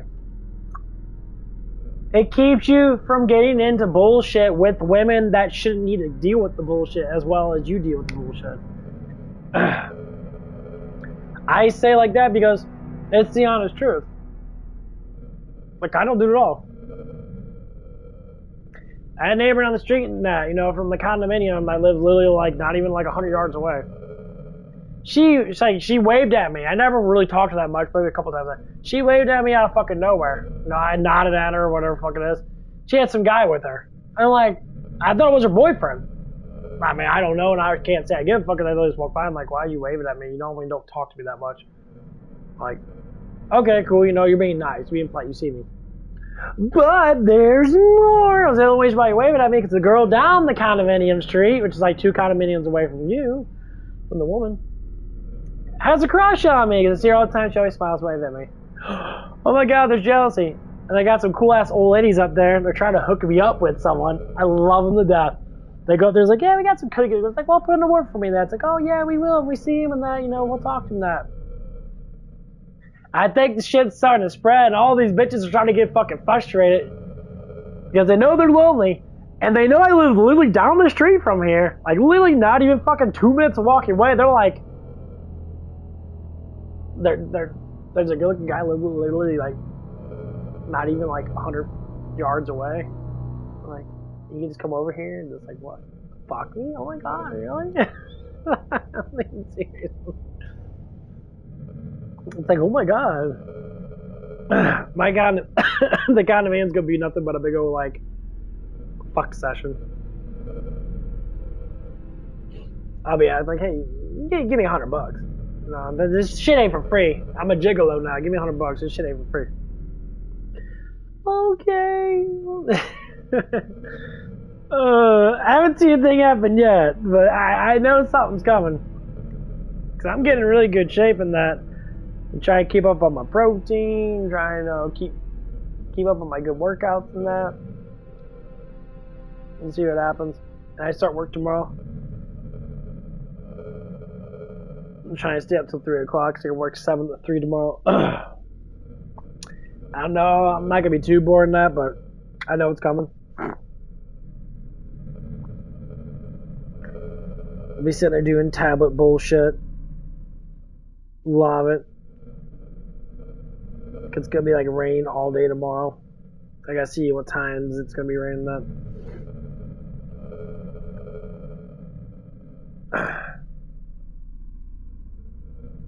Oh, it gets rain throughout the whole entire... Okay, yeah, okay. So when I go... Yeah, it's gonna stop raining. I'm going till 7 tomorrow. Okay, tomorrow it's supposed to rain when I go in at 7 again. And when I fucking leave, it's supposed to be rain. Oh, wow, it's supposed to be... Oh, wow, it's rain all day tomorrow. Oh, dear Lord. And the next day after that, too. And it's supposed to calm down. It's gonna be fucking raining a lot. I'm gonna have like 4 or 5 days of little me just sitting there getting paid. Cause she won't send me home and that because they'll be like, I'm not gonna do that because she's a new person now. So I get to do a lot of learning. Yay. Get to make a bunch of food. Yay. Learn management. For one of the assistant manager girls, she's kind of cute. Round 10! Get to deal with a whole bunch of girls that I work with, and they like all get attracted to me, and it becomes a big old shit fest because they can't not flirt. They have to fucking flirt.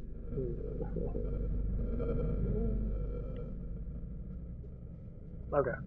To go monk and not have sex at all, or the other guys who put women on the back burner to work on themselves. But that doesn't mean we haven't been suffering a massive disconnect between people. We don't interact with each other the same way that people have in the past. Everything is done electronically now, and it's not the same thing as face-to-face interaction, and it's led to some extremely dire consequences, up to and including people literally forgetting forgetting how to socially interact with each other on a basic level. But you won't talk about that, because all you see is sex, and all you want to talk about is sex, which is kind of weird, considering that you're saying that we're the ones who are obsessed with it. Maybe look inward, go to therapy, actually have good, healthy friendships, and stop blaming your unfuckability on women. No one's gonna hold your hand through this. Your mommy's not gonna come through and save you. Like, if you want something to change, you actually have to put in effort. All of us have done it. Why is it that you aren't? If you want change, be the change. But if you're not going to, then don't be surprised if you're not going to get fucked for the 5th year in a row. Don't be surprised if you're incredibly lonely because you're not putting any effort. That is your own fault if you're not doing anything about it, okay? And stop playing the victim here when you absolutely have control to make something better for yourselves. The bar is in hell, and if you're not meeting it, that's a you problem. What? Okay, woman, I don't know how many times I have to say this, but we're not talking about sex here. We are talking about people interacting with each other on a purely social level. But if you want to go there, fine.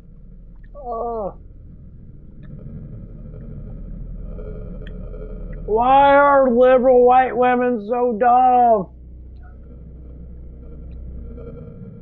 I don't understand. Why? So it's the white liberal women. My age, in their 30s and that. All they want to do is fuck everything and complain about, you know, everyone saying there's guy epidemic and loneliness and that. Like, there is. Fuck yeah, there is. And I don't care. I'd rather join together. Get some fucking paintball guns and fucking shoot each other. It'd be a lot more fun dealing with these stupid ass fucking white liberal bitches that want to complain all day because they vote for bullshit that doesn't make any fucking sense, but it's emotional. Oh, fuck me.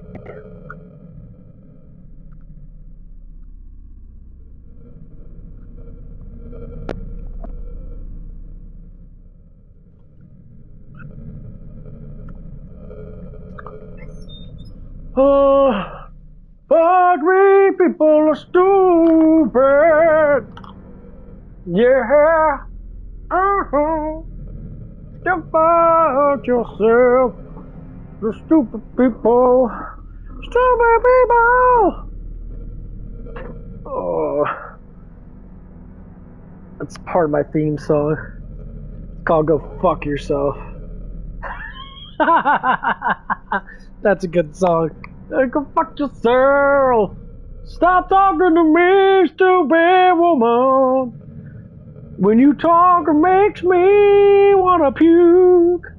You're so stupid. Shut the fuck up.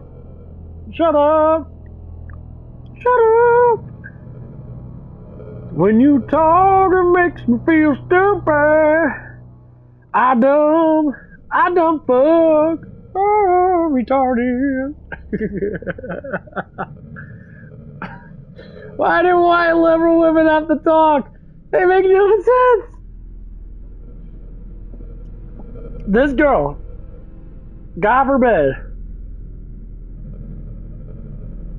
women say, guys, all I do is care about sex. And I get to watch all these dumbass bitches on TikTok. And all they talk about is sex. Stupid woman. And they're like, you can't get laid. I don't want to get laid. Why don't I get laid? Oh, it's because I don't want to fuck you, that's why.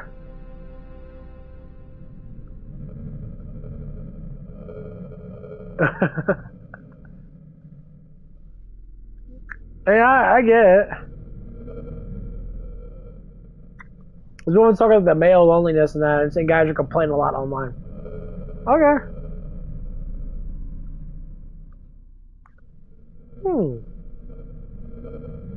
I find it funny that men are lonely. I'm not blaming on women.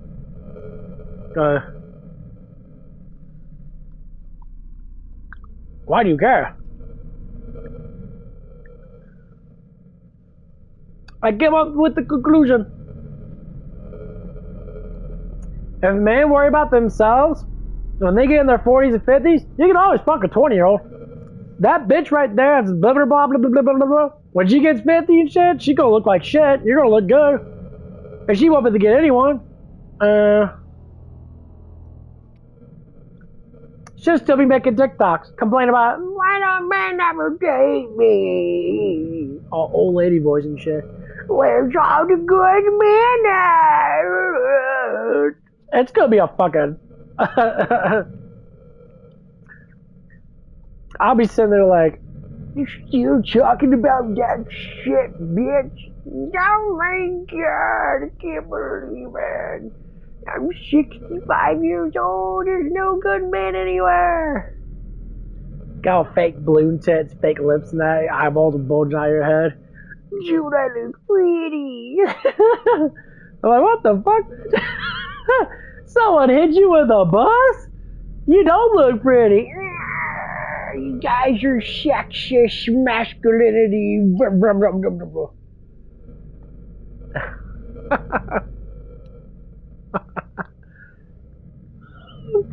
Like, do you use words that mean anything?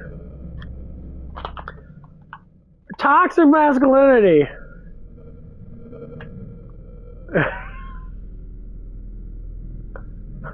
What the fuck does that even mean? Men are toxic. But you're still sucking my dick. Men are toxic. You're still getting dick. Men are toxic. We're still paying for your shit. Men are toxic. You still stalk us and want to fuck us.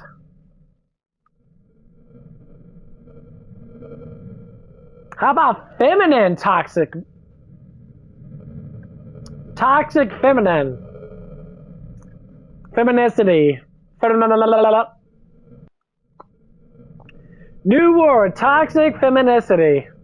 Y'all bitches are all toxic feminicity. Y'all crazy? I'll most likely vote for fucking liberals. Is why a lot of people don't fucking like you to begin with, because y'all fucking psychopaths. If you don't know right from wrong, and you believe a bunch of shit because they're a woman, who want what? Kamala Harris is a drunk fucking bitch on TV going, hey boys, oh yeah. Talk about sucking dick and knee pads and shit. She's fucking Jay-Z, for instance, and fucking P. Diddy and shit. That's fucking disgusting. Oh my god. No one's gonna remember Hollywood. Hollywood's gonna die. But yeah, it's like, oh, look. I probably already listened to 20 TikToks of women doing shorts. I listened to it on a YouTube channel that some guy talking about, but I listened to it and I kind of react on it. I talk about it. Talk about the same shit. You live in a fairy tale world. You worship celebrities. Jack dudes, they're on steroids. Eat a lot of protein and shit. They have money to do it because they have to. It's called acting. Guys don't do it. Guys work normal jobs. Most guys are dorks. No, yeah, I think guys should go to the fucking damn gym. But most of them go home and play fucking World of Warcraft and shit and fucking kill fucking shit like I'm kind of doing right now.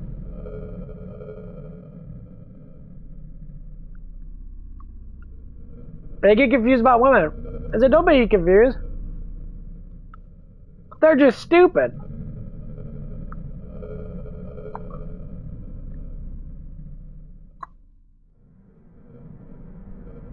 Women run strictly on emotions. They'll express to a guy that's hot.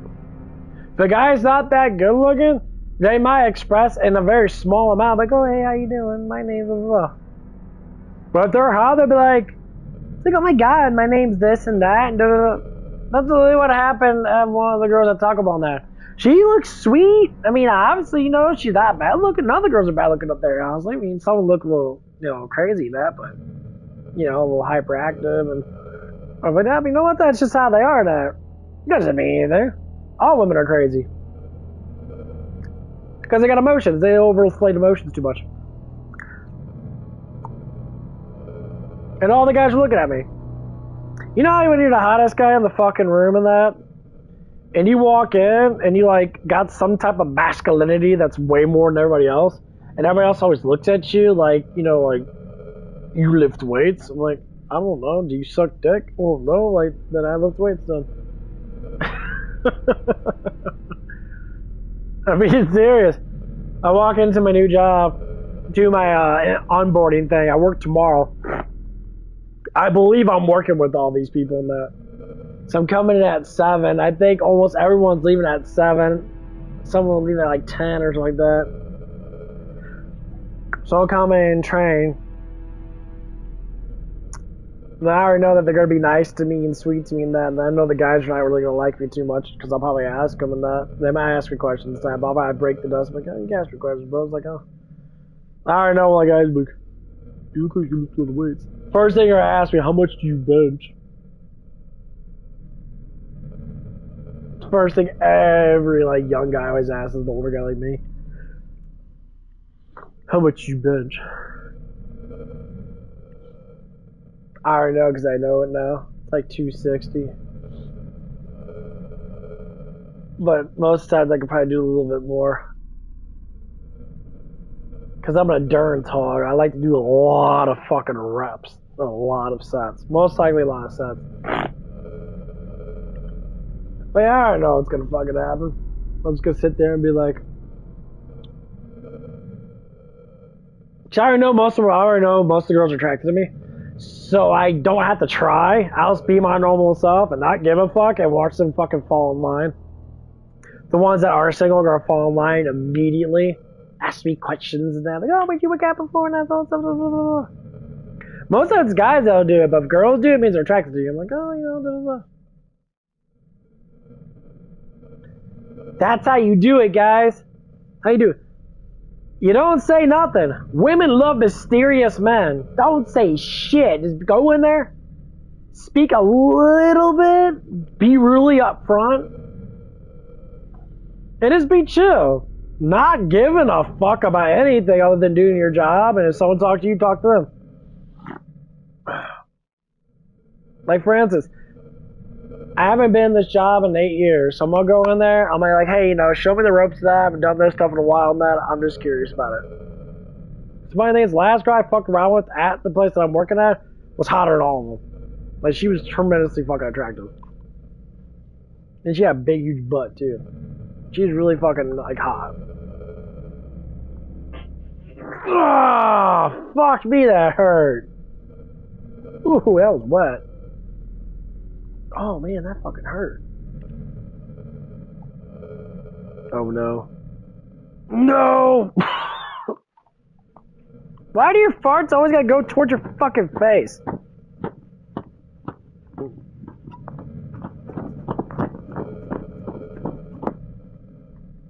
Really fucking rotten eggs and shit.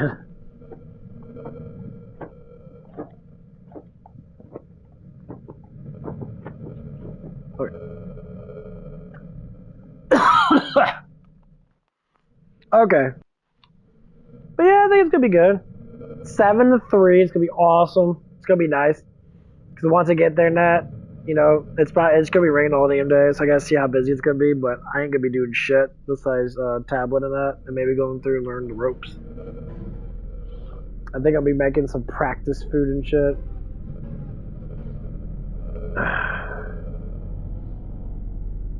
So we'll see what happens.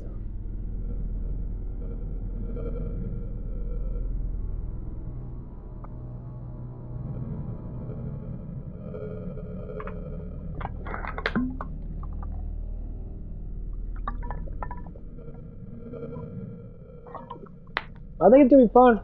Because one of the guys I work with, he's fucking like really upfront and cool. And I already talked to him that because he's pretty cool dude. Let's listen to more of this bullshit. Let's go there. You want to talk about the bar being set in hell? Well, who set the bar? Because it sure as shit wasn't us. We don't control access to the bedroom. That's all on you, sister, and we all accept that. But if you're saying that the bar is in hell, and you're telling a majority of men that they are good enough, then why in the hell do they want even improve just to be with you? You put so much emphasis on sex because that's all you think men want. You think that's the driving force of what makes men want to get up in the morning. And yeah, there are some dudes out there who are like that, but most of us want to live our lives without being relentlessly judged and taunted by a woman whose biggest feather in her cap was being able to keep the situationship going for 6 whole months. And if the bar is in hell, then you sure as hell are not worth us overcoming it, sister. You're making fun of men for their insecurities and then treating them like children, even though the biggest child in the room is the one lecturing men into her friggin' bones.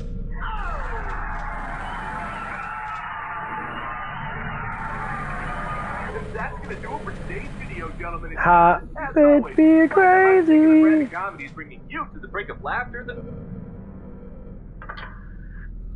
I love that shit. Bitch, be crazy.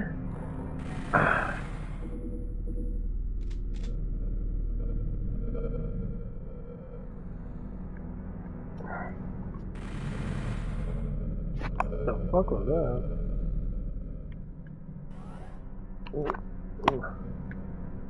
Peekaboo.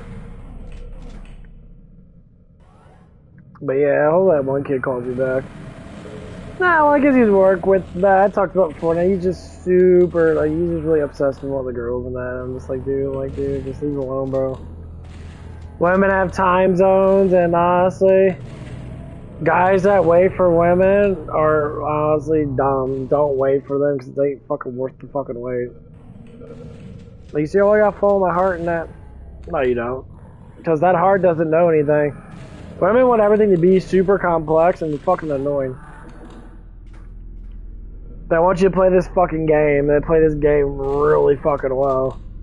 Because they already fucked a lot of dudes that. They already know one thing that what man wants is to stick their dick in vagina.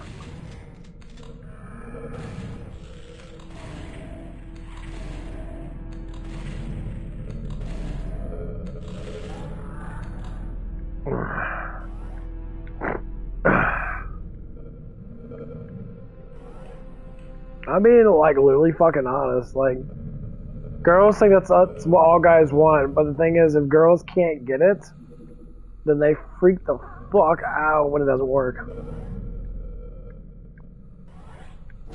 Because they're programmed to think that.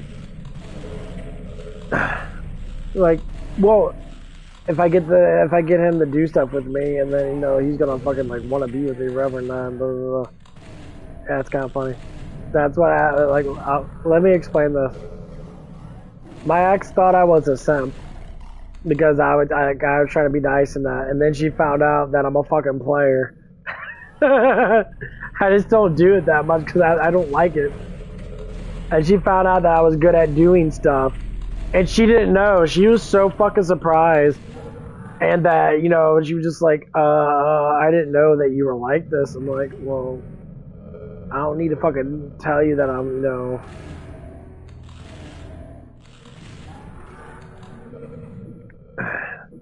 And it got to be, like, hilariously fucking funny. I was like, yeah, it's like, I know, yeah. She was wondering, like, she didn't know that I could pleasure women, basically. I'm like, of course I can, you know, I'm not fucking stupid. Nothing's complex enough to not figure out, and women are definitely ain't that complex, because if a woman's that horny, and that doesn't matter what you do, she'll get off.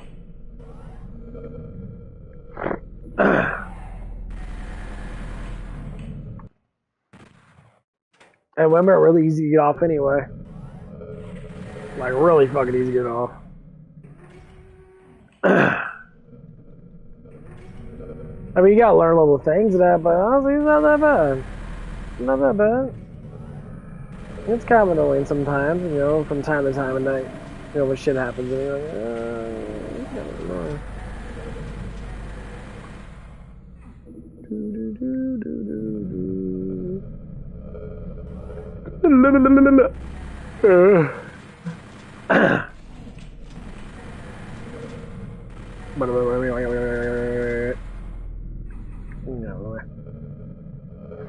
I wish I could get unlimited fucking ammo on these damn guns. Cause I constantly go into this damn thing.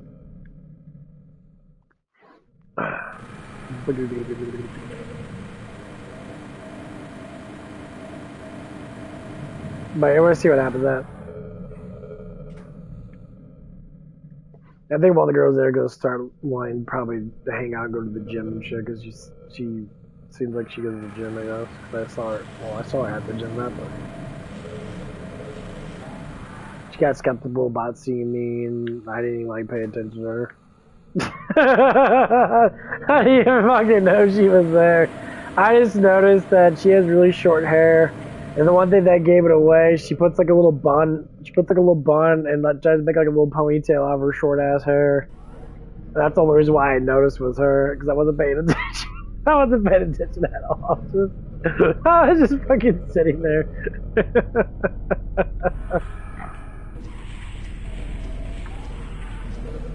So I looked at her a couple times and I'm just like, she never approached me now. I just laughed my ass because I'm like, huh? I'm like, what? It was so fucking funny. Because I noticed that she wanted me to approach her and I didn't, because I didn't give a fuck. So I was like, okay. So I'm curious what she's gonna say when she does see me or not. I'm gonna laugh my ass off. Let's start up a conversation. I'm like, oh yeah, no. I was at the gym and that. I'm like, oh yeah, I saw you. It's like, oh you did, why didn't you approach me? It's like what you're thinking, like, I don't know, because I don't pay attention to fucking people. I don't fucking know you.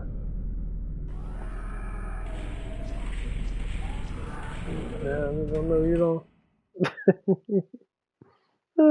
Want effective treatments for ED, hair loss, weight loss, or mental health? Jim. I'm 30 years old, single, and getting ready for a first date. With all due respect to the guy that I went on the date with, I didn't. I know I need to do this, but I just don't want to. Here's the problem: I want to get married. As much as I would love for God to just like put my perfect man on my doorstep, I don't think that's gonna happen. It's just such an awkward experience. Just like you put two strangers at a table and hope that they find something in common to talk about. This could be your last first date, and it could. It could also be one of 20 more last first dates. I'm so negative right now. I'm so negative right now. Congratulations! Woman, be real. You are 38 years old, you're still single, and you're just starting to date now. You have absolutely no business being negative. You actually should feel rather lucky that there's guys out there who are willing to lower their standards in order to meet with you for the first time. And I honestly don't think you're doing yourself any favors by posting online about how you're dreading this date and how you don't want to date but you have to date for reasons that you fully can't comprehend. That's just because men will see these videos that you post and then they'll realize that you're just using them so you don't have to be alone instead of trying to find a mutually fulfilling relationship with a man who actually gives a damn about you. But here's the problem. You've already admitted to failure. You don't want these dates to work out because you're clinging on to the hope that this date... Man, you can't do bad. You bad looking for 38.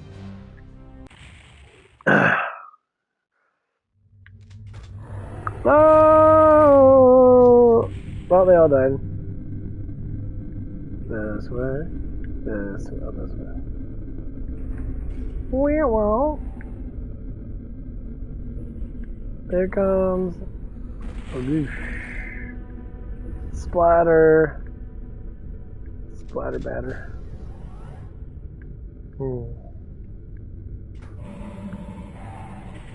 Ah.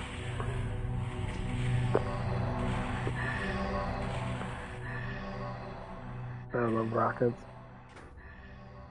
That's all they do. Beat the cyber duck.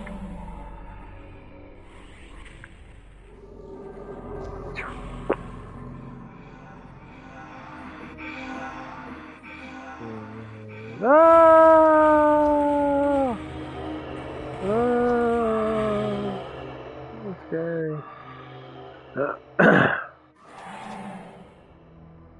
Ah!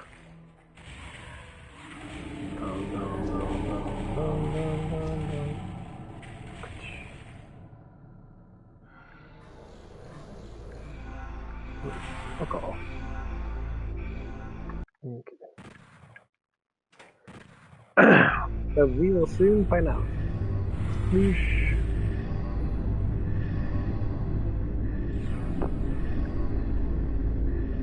Doop. Oh, fuck. Make My day.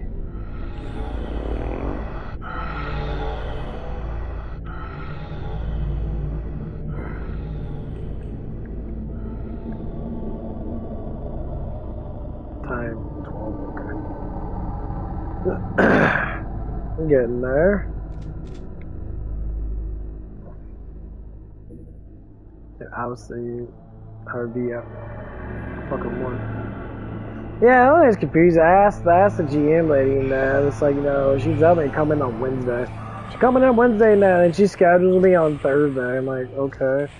I'm getting kind of like these vibes that like she doesn't want to do her fucking job. Like, she's cool. I'll get a big vibe that she doesn't want to do her fucking job, though. Cause like I'm just trying to make sense of like, cause I texted her and I was just saying like, hey, you know, do you want me coming on Wednesday? And then you just have to be coming on Wednesday. No reply. And I know damn well that it wasn't that late.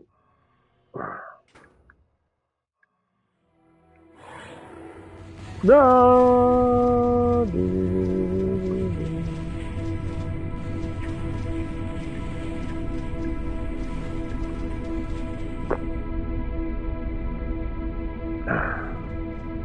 No, I still.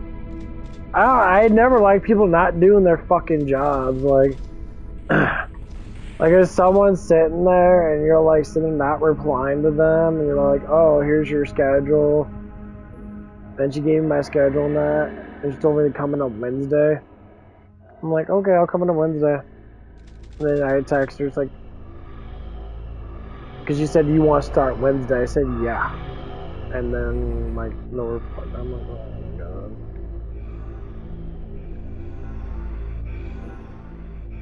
I hope you know that that is not a good sign. Like, okay. Like, you're cool, but like, as being a manager and that's not a good sign. At all. Because to me, it's making it seem like that you don't want to do your fucking job. And that you're having a lot of emotional breakdown over shit. Go, motherfucker, go. That's not a good sign at all. Fuck you, you fucking twat, what the fucking piece of shit, fucking. Yeah, it's not a good sign at all. Oh, fucking twat waffle. You dickhead.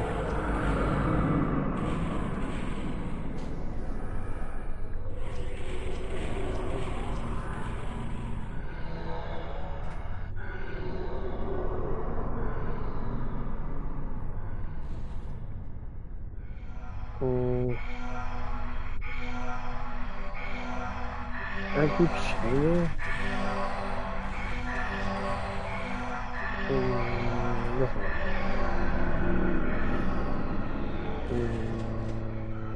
This one. There it is.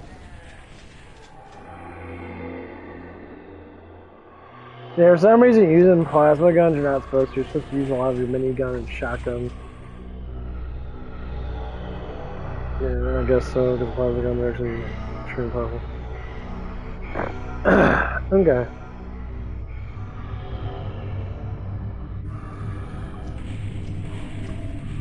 Yeah, but let's see what happens. I'm not gonna know what's gonna happen. I'm only gonna sit there and just be observing.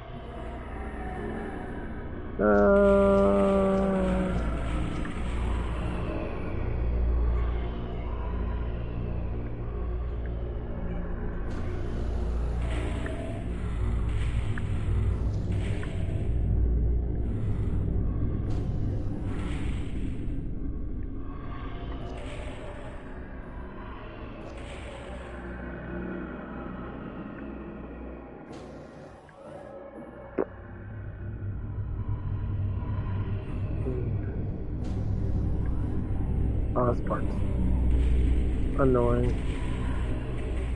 But you're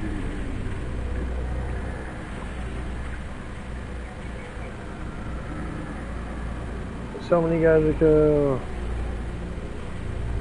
I need the big dickheads now. Yeah, I love when they kill each other. It's fucking hilarious. Oh shit, too fast.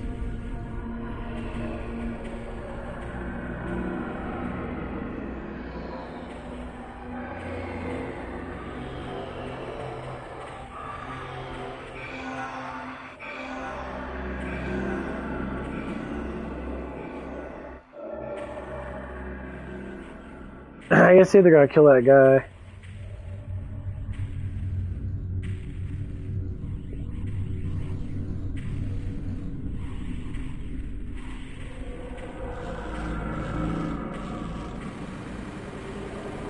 There you go.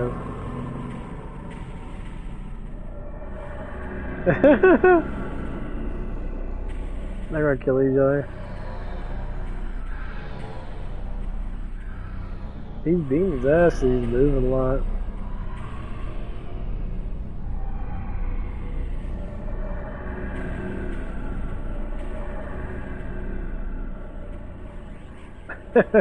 It's so fun.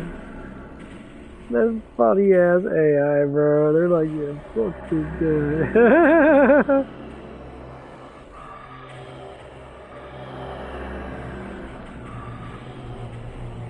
You guys are kill each other. See if we can get it working.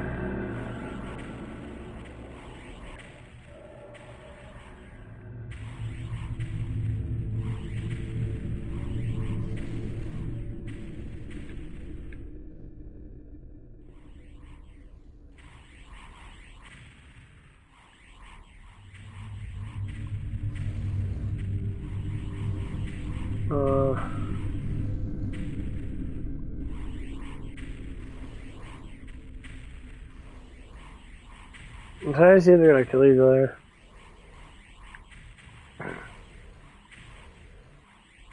I think they take 20 damage per head, or like 50.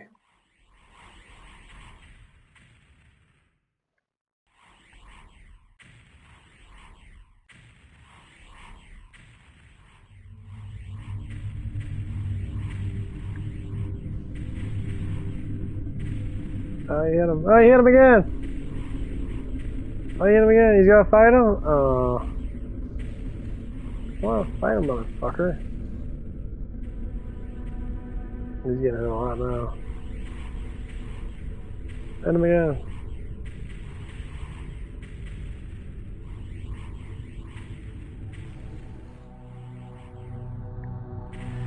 They're pretty smart for AI. They know this by the way sometimes. Oh, hit him.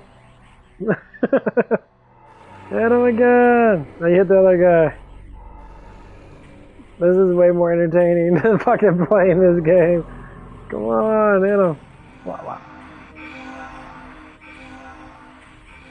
Damn.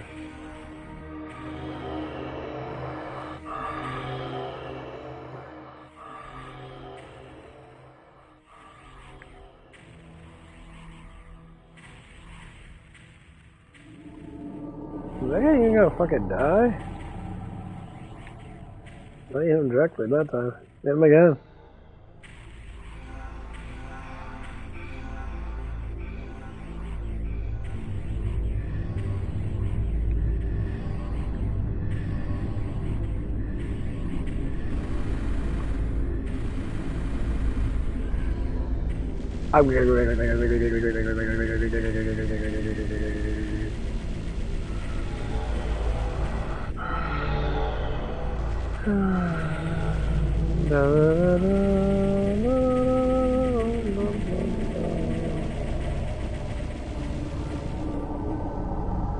I remember getting this gun when I was playing this game when I was younger.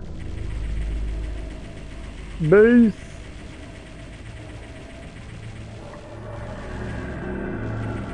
When I first got the plasma gun, that was so fun. Listen to the...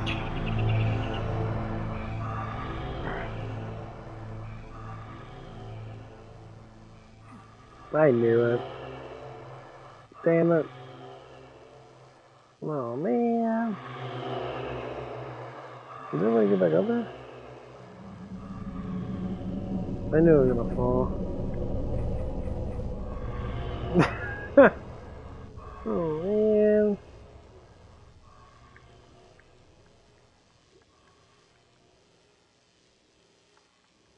I know you don't die instantly when you fall in there.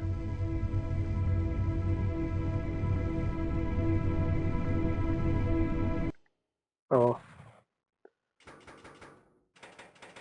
I don't know what level that was.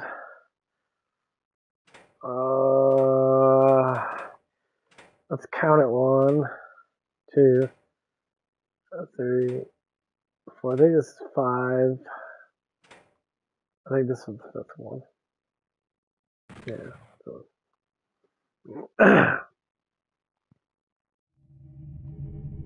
Or not. No, that's another one. I think it was Final Outpost.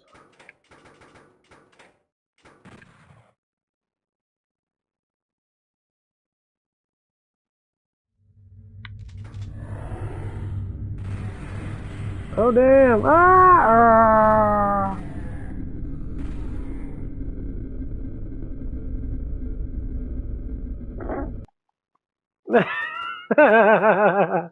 That's what would actually happen in real life. You get mauled to death or you just fucking die.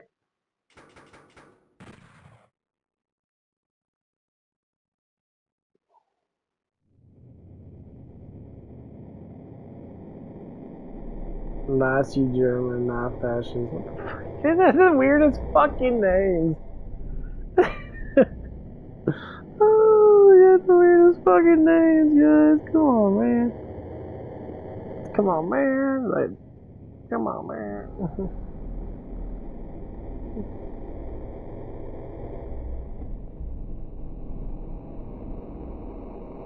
No, you're all good. Yeah, I try.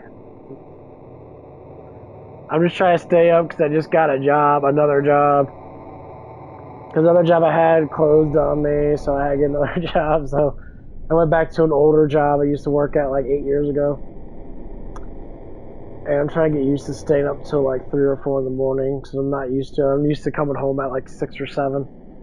So now I have to work like 7 to 3 and shit. So here I am streaming. Looking at stupid ass TikToks from women that are mentally retarded, I guess. There's a lot of them.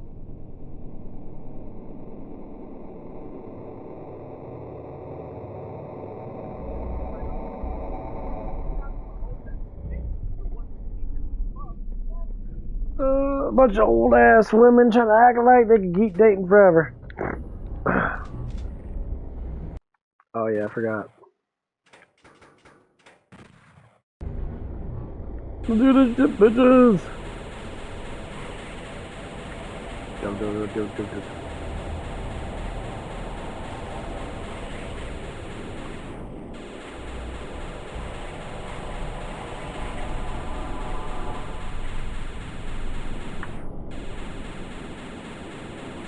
Move! I hate these fucking guys, they're so cheap.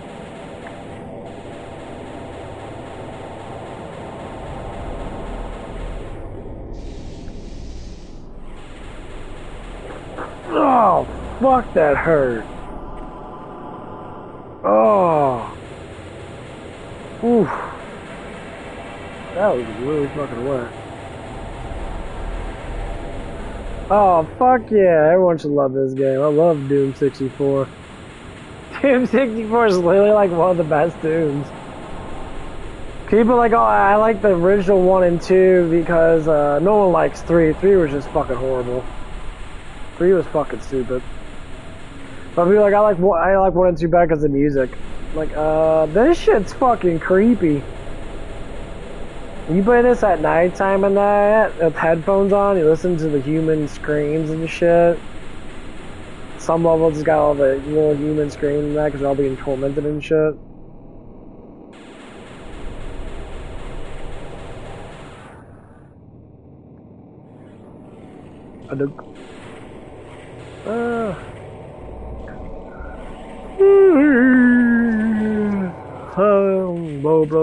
Blow you up.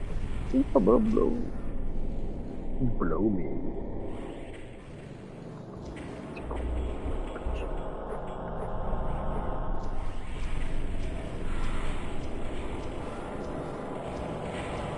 I played that a lot. I used to play a lot of Duke Nukem 64. I love Duke Nukem. Funny thing is, I never actually beat that game all the way because the game's really fucking long. I get lost really bad in that game. I beat this game all the way through, I think, like, twice. That's a pain in the ass, because one level I always get lost in, because the way they fucking designed it is really confusing. It's a lot of back and forth bullshit.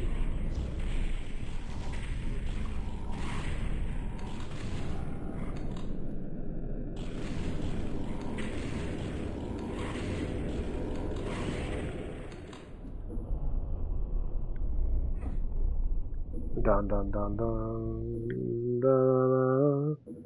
Do, do, do, do, do. Yeah, it's definitely my go-to Doom. I was playing some Doom Eternal and that. It's fun, but I like the original shoot Doom. I don't like the whole, like, glory kill and shit. I know why they did it, but, like, I don't like that as much as this. Just shoot and kill.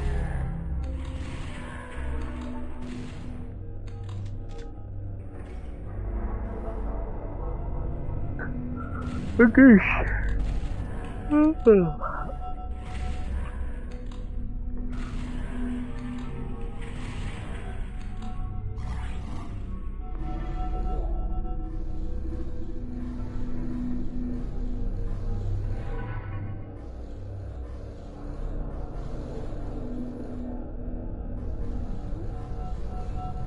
Okay, so make sure you know my fucking pork protein nut. Holy cheddar macaronis. Looks like a bunch of liberal white women. Ah! Hands off! I'm not putting hands on you! You bitch be crazy and ugly. Ah! I love that march thing. Like, it's all the way around the world. Everyone's doing these marching called a hands-off protest. What do you mean, hands-off protest? Trump's a fascist. What do you mean he's a fascist? We don't need to have proof. What do you mean you need proof? It makes you laugh. People are like, he's just a bad person. What do you mean he's a bad person? He got guilty of all these felonies. No, he didn't. Well, they're lying to you because he did. Then why is he not in prison? Because he's against the law. Like, you know, it's against the law that you guys think that he has felonies against him. You guys, like, listen to yourself? They found fucking cocaine in the fucking White House from Joe Biden's fucking dumbass son. And they're like, it wasn't him. I love that shit. It's like, oh, you people make me laugh. This is stupid ass shit. I'm always laughing when liberal people get upset when you tell them the truth. They have no idea what the fuck to say. You're wrong. I'm like, I mean, I can be wrong, but if there's no evidence and proof towards what you're saying, then what the fuck are you saying? It's bad. It's terrible. Because you guys believe the fucking media way too much. I don't watch social media. I don't watch social media shit that much. If I do watch, I'll watch like Steven Crowder that actually goes through the videos. I'll watch shit like Trump talk about shit live. People freak out about, he's lying. I'm like, I watched it live. All I have to say is you can't maintain a mind of a crazy person. If the crazy person says the world's fucking round, which most likely people normally do, even though it hasn't been proven to be round, NASA, that's a fucking lie. That's the argument I love to have with people. The Earth's round. Oh, shit's flat as fuck. What do you mean it's round? Well, this people, all conspiracy theories that people have been talking about for the last, like, what, 50 fucking years? All that shit's coming true. So, they're not conspiracy theories anymore. They're actual truth. People call it conspiracy theories because they don't want you to know the truth. Like God exists? Jesus was actually real. He's actually the Son of God, and people don't want to see that truth because then they have to believe everything they say in the Bible because it all was true. Like people argue about it. It's like, you can argue about it, but you have no proof that's not true. There's more proof that it is true than there is that it's not true, you know? Now, like, I get it, you know, you believe what you want to believe in, but the thing is, if it's true, and it makes your life better, because a lot of people talk about it, including myself, then what's wrong? Oh man, them farts are getting bad. Oh, bloody hell, just shot myself. My stomach's making a bunch of fart noises. I don't know what's going on. But you can talk about any conspiracy theories and that, like, they're fun to talk about. Because most likely, if they are true, then what are we gonna do? What if hell is true? A lot of people say, like, oh, hell's, you know, the devil, Satan took over hell. Who told you that? Well, the Bible never talks about hell being taken over by Satan. It talks about hell being right next to heaven.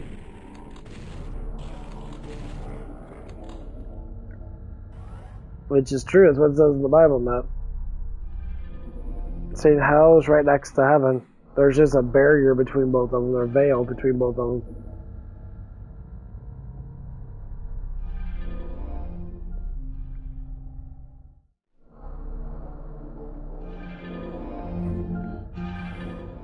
People say, oh, well,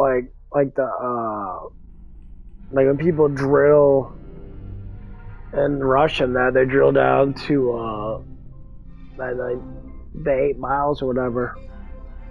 And they said they heard hell. That's not hell. They were saying, oh, well, he's heard screaming and that, or people talking and that, or whatever. It's really loud and that. It's like, that's not hell, though. That's a form of purgatory. Like, when souls die, they don't go straight to heaven or straight to hell. There's a moderate, like a sleep moderation.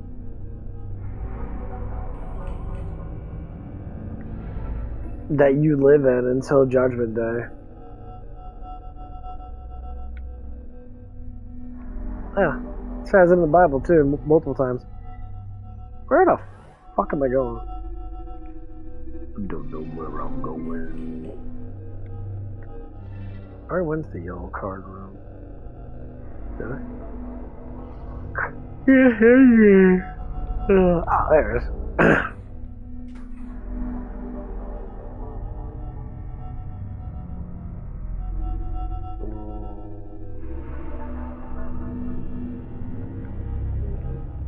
Oh, my fucking hand.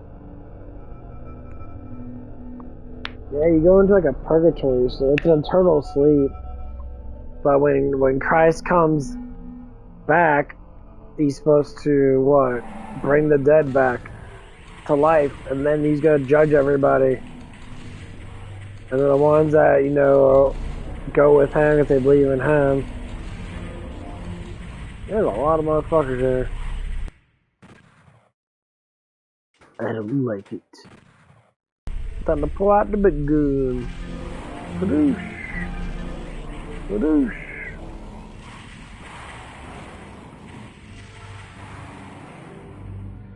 Ooh, a lot of dead motherfuckers here. Badoosh.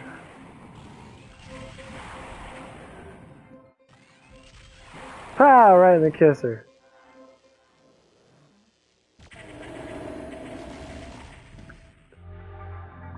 And this is some people just don't take that stuff seriously. Because they don't think that life is that, like, bad. It's like, you gotta think about it, man. You only have 100 years to fucking live. Barely.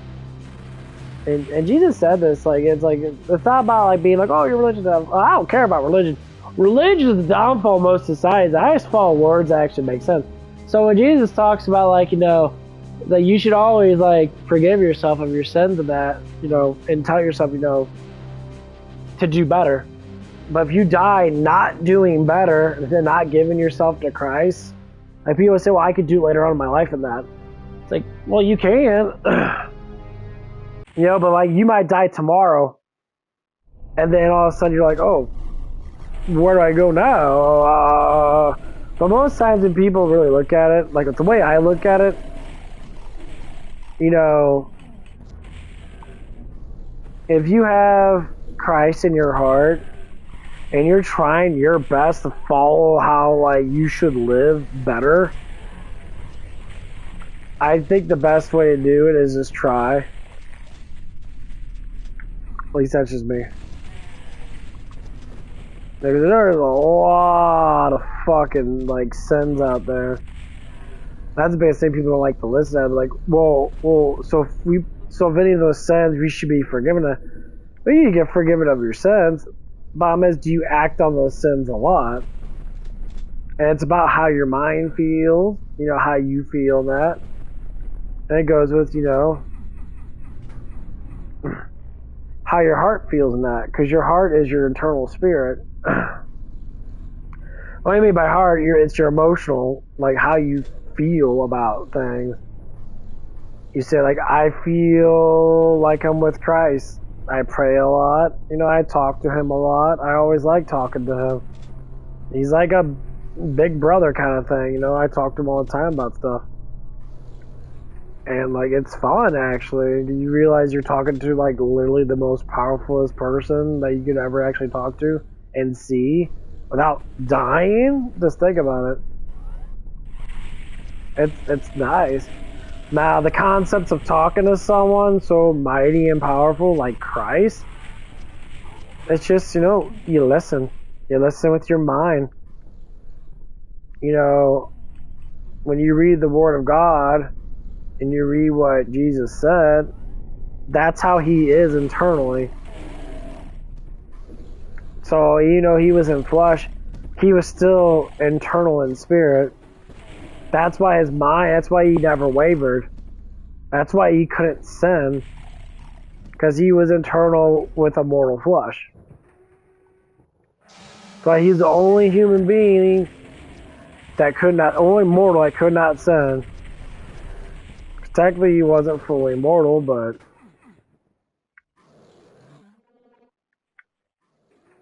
times it.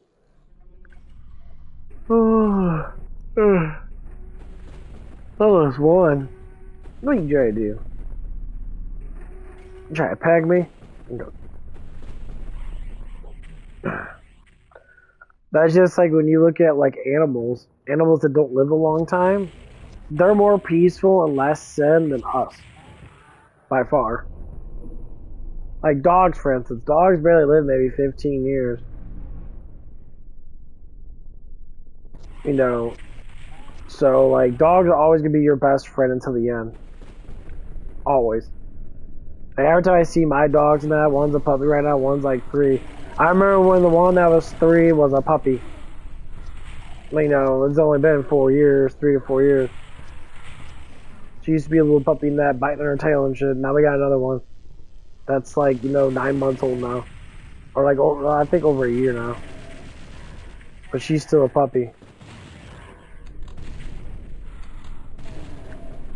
Human beings, honestly, we live too long. We understand life too fast to a certain extent, or, well, honestly, we barely understand it fucking at all, but because we get a lot of mix-ups in that. But yeah, so like,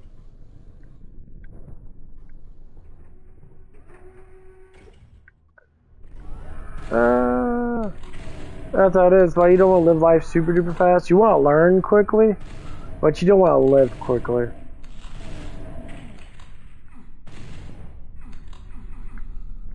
Oh, you jack off. Fuck. What am I doing? Am I stuck? Oh. Forgot about these guys. But yeah, like, that's why people have children. Because children give you more a sense of living. They make you want to live longer because you're living for something. But of course, you could be driven by your career. You can be driven by like helping people. Now, like I'm driven by helping people. I love helping people. Even if it's simple, like telling them simple truths. You know, how to make your life better. How to love yourself more. Simple truth. Like we all have a certain purpose in that. It's just hard to find sometimes because you know this world's very confusing, and they don't want to promote goodwill in that. They want to promote a bunch of bullshit.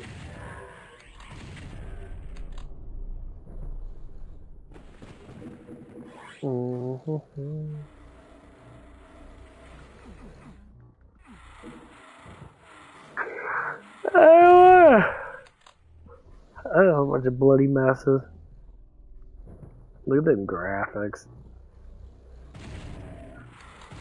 They say with me that if I can go back to like the early, like mid, like I would say late 90s when N64 first came out, if I can have that same emotional mindset, I would be extremely thrilled and happy to live that for eternity.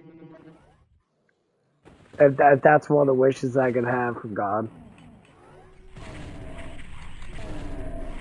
Like when these games just came out, and I'm just sitting there so thrilled about playing them. Like my mindset would be eternally just happy to be with my younger self, to be with my brothers again.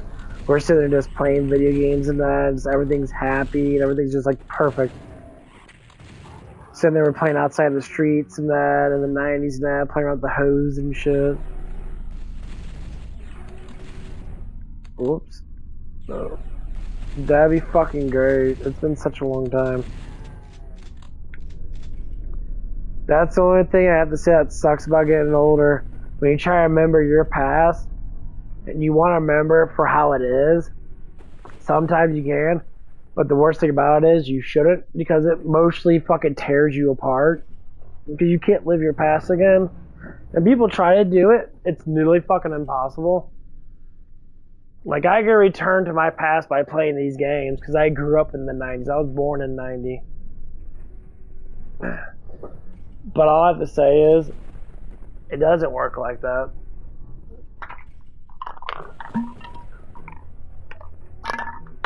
I still got the N64 that I used to play. Sitting right there. I still got a PlayStation 2. I mean, obviously it's not mine, it was my ex's. I ended up taking it. Because she didn't want it anymore. I'm like, fuck yeah, this looks like a brand new PlayStation 2. Mine didn't work that well, my power cord was messed up. I'm like, fuck yeah, I'm taking it. Yeah.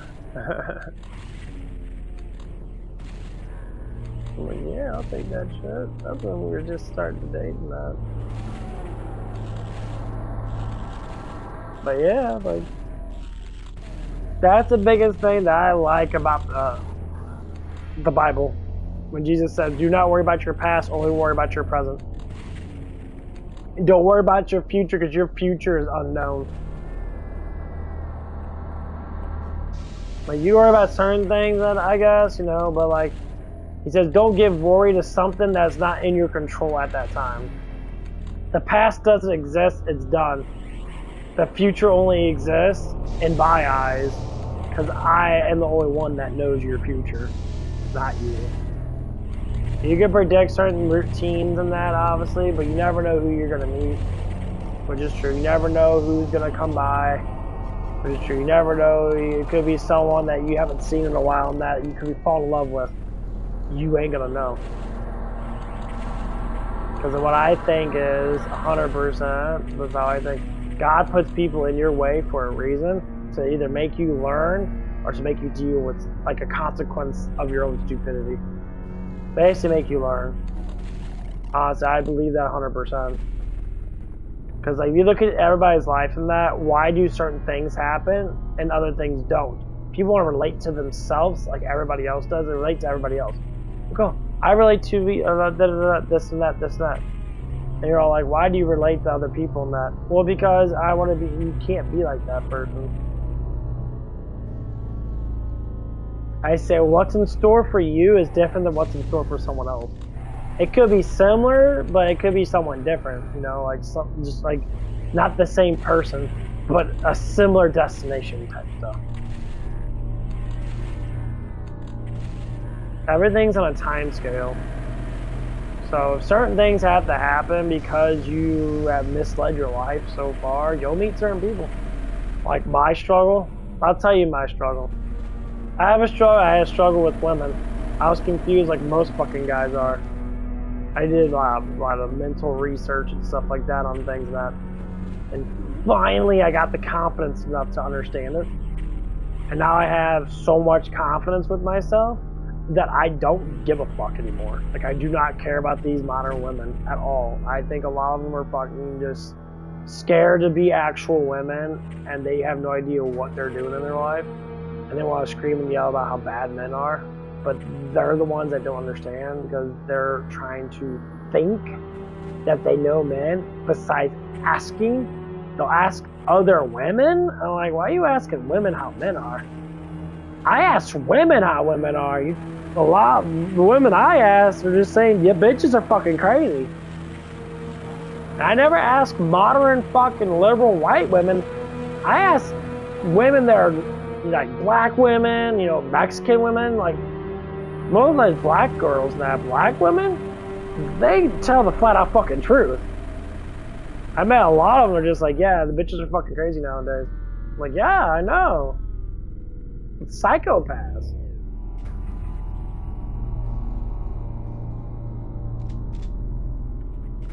Crazy ass. Crazy ass motherfucker.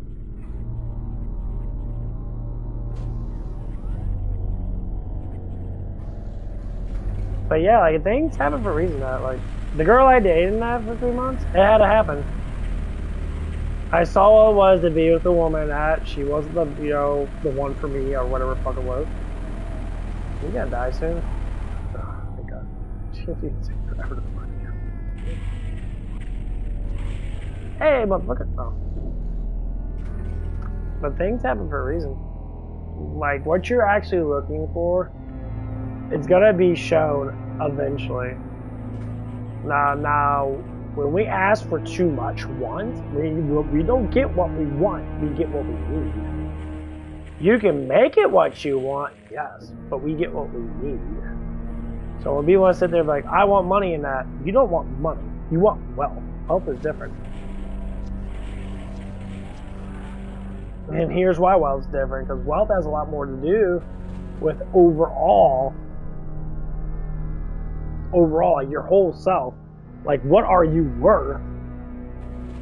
You want to make money now, but if your worth is too low, like you're not as intelligent as someone that makes a lot of money in that, you're not as in better shape than someone that makes a lot of money in that. You get how it works? So like you build yourself up to make you worth something, and then you'll get the wealth out of it. Sometimes people don't want to, they don't see it like that. And I know it's difficult sometimes because the culture is thrown all over the place in that. A lot of culture is fucking stupid. You know, like, oh, you know, you got all these girls trying to be like TikTok whores and shit. And, you know, or being OnlyFans and they're like, OnlyFans is good and I could sell my pictures for millions of dollars. Yeah, that shit runs out pretty quick though. There's only so many guys out there that are going to be fucking buying that shit. There's so much sex stuff out there. I just going on porn and that, looking at like all these fucking advertisements of all these women and that. It is fucking ridiculous. It's so much shit up there. It is fucking ridiculous. And it confuses men because men don't know what the fuck they're doing in that. Because guess what? There's so much fucking girls out there doing this shit. You're looking at all of them like, oh, fucking. You start all looking the fucking same. I mean, I'll get my rocks off in that. Yeah, why not? You know, that's what that's there for. Now, I found this one French girl in that. She's got a gigantic ass and enormous boobs in that. She looked really good in that. She's got nice eyes in that. Her eyes, you know, are very nice. But that's all they're there for. They're there for my simple entertainment, and that's it. Do I want a woman like that? Fuck not a woman like that. Me, I don't care. I mean, my ex was extremely fucking attractive looking. You know, she had, you know, nice little tits on her and all stuff like that. She was very good looking in that, you know. I respect her looks a lot. More than what she did. She was surprised that I was even interested in her. I'm like, really? You don't say exactly. She didn't see what she was worth. Now, don't over-exaggerate what you're worth. You can be a cocky asshole and that all you want, but understand, you know. You understand that, like, sometimes your life's not going to be completely perfect. No, perfection doesn't exist. We enable ourselves to think what perfect is. What the fuck is this? But the biggest thing is, you're only as good as you are. You could say your whole entire life, like I hear people online, these women on TikTok about, I ain't a perfect man. What the fuck do you mean? That doesn't... Like, what the fuck are you talking about, perfect man? Well, he has to be 6 foot tall, 6 figures, and 13-inch cock and all that shit. I'm like, well, what the fuck are you talking about? Like, are you just making up shit? I think you're just making up shit. I think you're just stupid.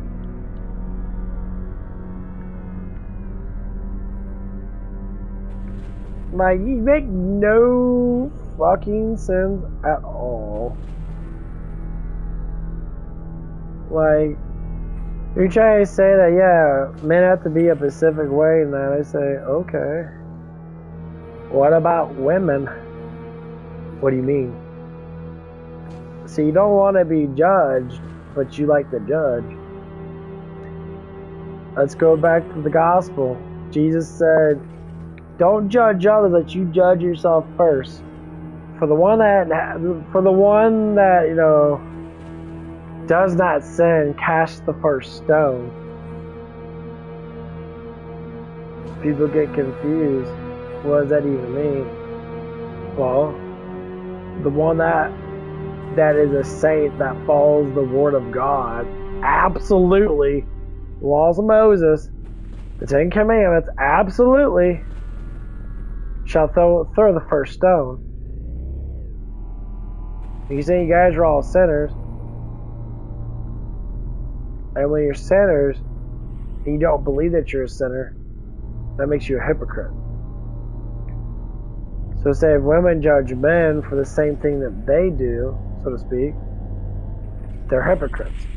Which means they don't learn from their own mistakes, but they like to judge others for their mistakes.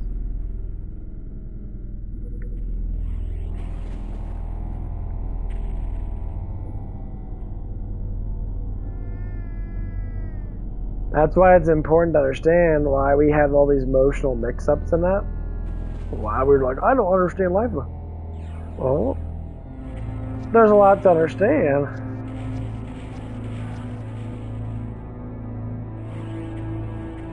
You know, life is very crucial. There's a lot to understand with life. Not everyone's gonna get it. Oh, so open up that, okay. Because you're not supposed to.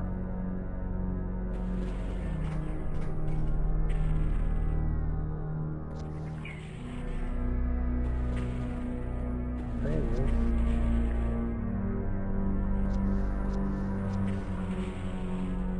Life is a learning ground. It takes a long time to learn life. That's why people have so much trouble with it nowadays, because they're all sitting there like, I don't know what to do. Just be your authentic self. Oh, come on, man. Bitch. I always say like this, when you use kid logic, that's who you are as a person, as an adult. So when you be your authentic self, and it's only when you're a kid, because kids don't give a fuck. Like, kids really do not care. They'll be however they want to. The only reason why society demands it for us to be different is because that's how they see us. They don't see us as the child anymore. They see it's like, oh, you gotta be an adult and not. I said, what the fuck is an adult? I'm like, well, you gotta be mature and understand, and adults work like this. You learn how to make money, you learn how to pay bills. Anything else? No? Okay. You learn how to diet, you learn how to exercise, you learn how to do, you do all that shit when you're a kid. You play Monopoly before? I think I want to play Monopoly. You already know how to pay bills. You learn that shit when you're like 6. So I asked the same question again. What the fuck is an adult then? You're implicating what you already know to real life. So you're still a kid. When people say maturity, what does maturity actually mean? The category of maturity is very broad and wide because not everyone's going to have the same amount of knowledge. They say maturity is what? Don't act stupid in public. You know, watch what you say in public. Okay, well, so being an adult is understanding that you have free will and freedom of speech, especially if you live in America now. You can say what the fuck you want to say, but people will hate on it because they think only way they think is the way of life.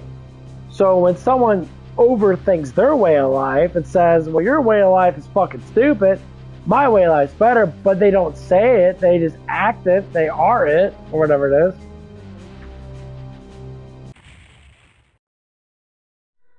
And that's why people judge. Because their life is a certain way. They're like, well, my life's this way, your life has to be this way. I'm just like, man, go fuck yourself, bro. I don't give a fuck how your life is. Yeah, there's people I think they're like chosen. I'm saying, well, if you think you're chosen for something, I can't say no to it. Because we all have some type of chosen thing that we have to do in our life. Some of it could be bigger than others, or some of it could be smaller than others. It really all depends on how your life is. Like, for instance, me, I culturally changed myself. I don't believe in culture. I don't like doing celebrity bullshit. I don't think any of the celebrity women are actually fucking hot. I like normal, average women. And a lot of them actually are above average. The girl I was with was above average in my mind. She was super fucking attractive. You know, she's had a little bit of a negative twister that could have been better, but you know what? Other than, well, kind of being a gold digger now a little bit, at least in my respect, a little bit. Not a lot, but just enough, you know. You know, I was like, okay, well, life wasn't too bad, but, you know, she wanted kids really quickly and get married really quickly and that, and I didn't. That's pretty much it. Was it worth being with someone? I enjoyed a lot of it. Yeah, I enjoyed a lot of that. Would have been good. But that's what it is. Did I learn anything from it? I learned a lot from it.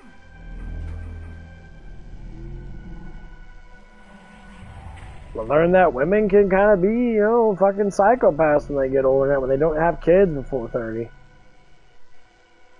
And that's it. Bitches be crazy. That's all I can say about that.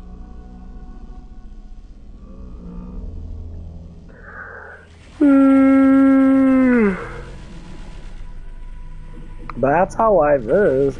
Anyone that lives long enough knows it. High school's not it. After high school, now you got a huge life ahead of you. So when people say, you know, the more you can learn up front, the more easier it is to live a better life. So if you structure your life based upon the survival skills that you should need, learn how to communicate, learn how to be mature when you need to be mature, learn how to budget money in that, learn how to get just ahead in life in that, to get promotions whenever you can, that, all that stuff, and all that jibber-jabber. You know, stay confident with yourself 100% in everything that you do, and ask questions when you don't know answers to. Have the vote of confidence, be able to ask questions. So a lot of people don't like asking questions. And they'll sit there and be like, well, I don't know what that, they're scared. Because they're scared of being humiliated. Because that's what culture thinks. Critical thinking's dead to a certain extent. Once you get past that dead spot and you become a critical thinker, you can ask questions in that. If people say, well, you just don't know, it's like, well, how am I supposed to know something that I don't know? And people like to, once again, they want to judge you. I say, you know what, fuck society. Let society judge my ass. I don't give a fuck. I don't care. Like, what are you gonna do? I got a small penis type shit? Well, good, because you know, I don't care. I fucked your mom last night. What does that mean? Yeah, fuck them people, you know? People that want to sit there and be part of the society way, the worldly way, which is what a lot of people seem to be like, they never get a fucking hand. Never. Oh my god, there's a lot of motherfuckers here.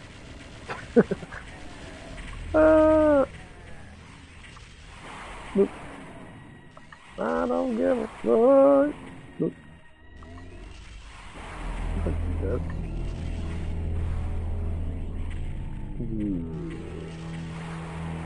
Yeah. Eat my ass. Oh.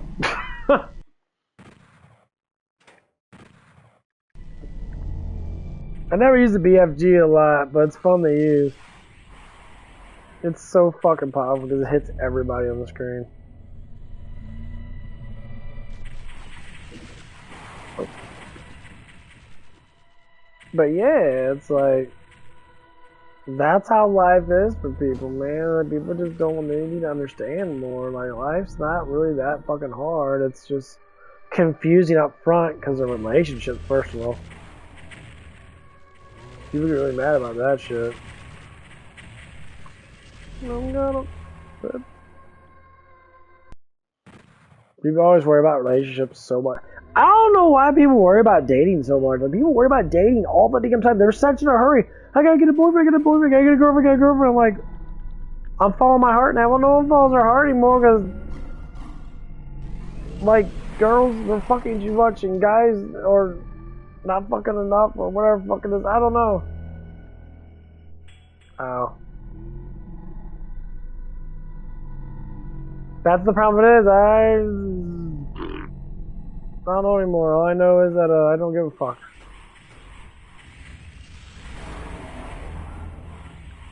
Whoops.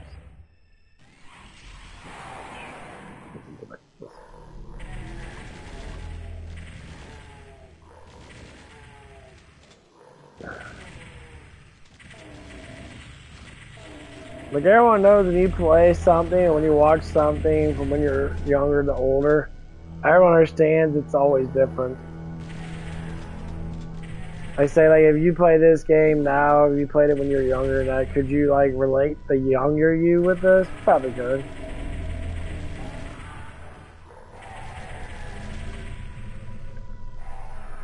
But you go fuck yourself, big green giant motherfucker.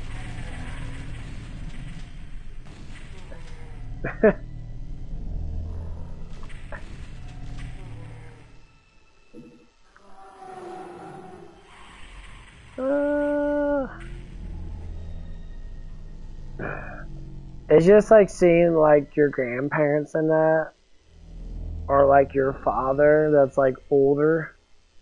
Yeah, you see how they used to live their life, and then you look at your life as a person that was born during the age of internet or whatever, and you look at how like life was back then.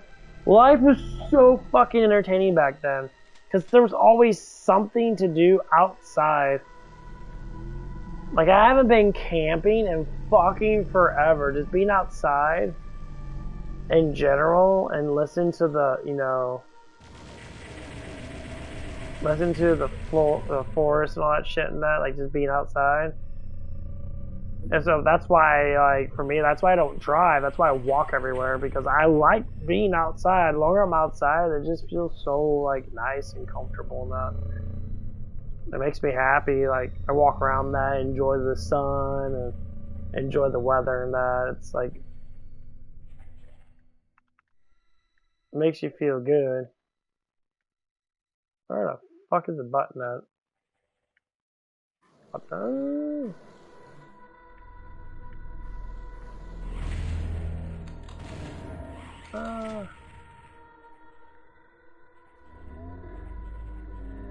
There. It's not in here, is it? I can't remember. Well, I lost, motherfucker. Oh, there it is.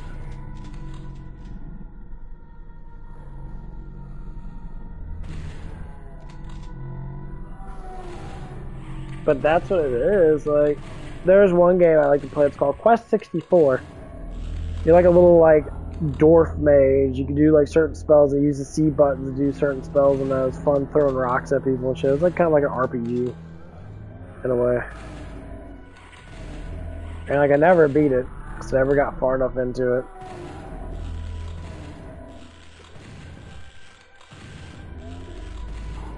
Jeez. Okay.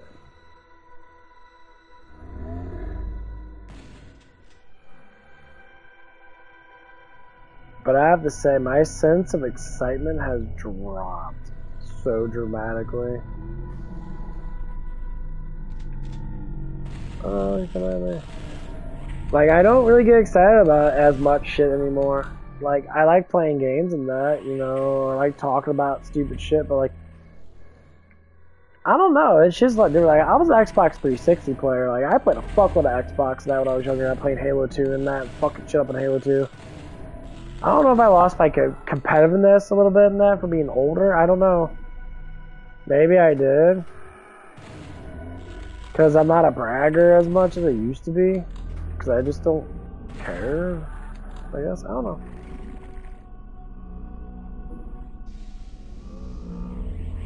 No.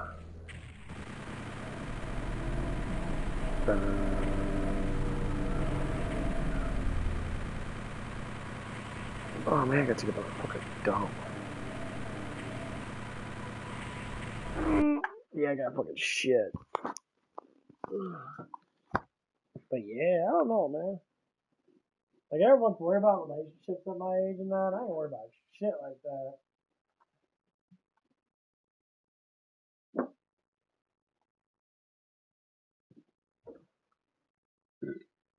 Okay. I tell everyone, don't worry about relationships. If you're young in that, people say, I gotta get married at a certain age. That I tell you what. I'll tell you one thing. One thing only. For my old age, from being 35, do not plan your fucking life out.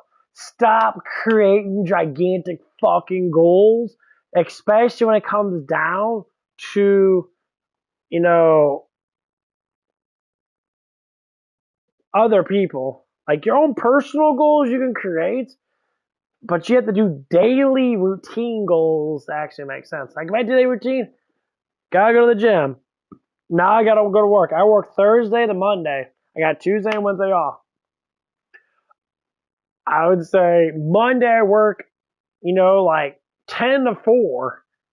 So I got the whole fucking damn day, because I'm only working 6 hours in that, because of how they schedule me. Got the whole damn day basically doing absolutely fucking nothing until I go to work. Other days I work another 2. I think the other day I work like 8 to 4. And all the days I'm working like 6 to 2, 6 to 2, 7 to 3, 7 to 3, 6 to 2, 6 to 2, and then 8 to 4, and then on my, I think that'd be Monday. Yeah, Monday I work 10 or something. I don't know. But all I have to say is that got a routine going on, so keep doing it. I work out extremely fucking hard.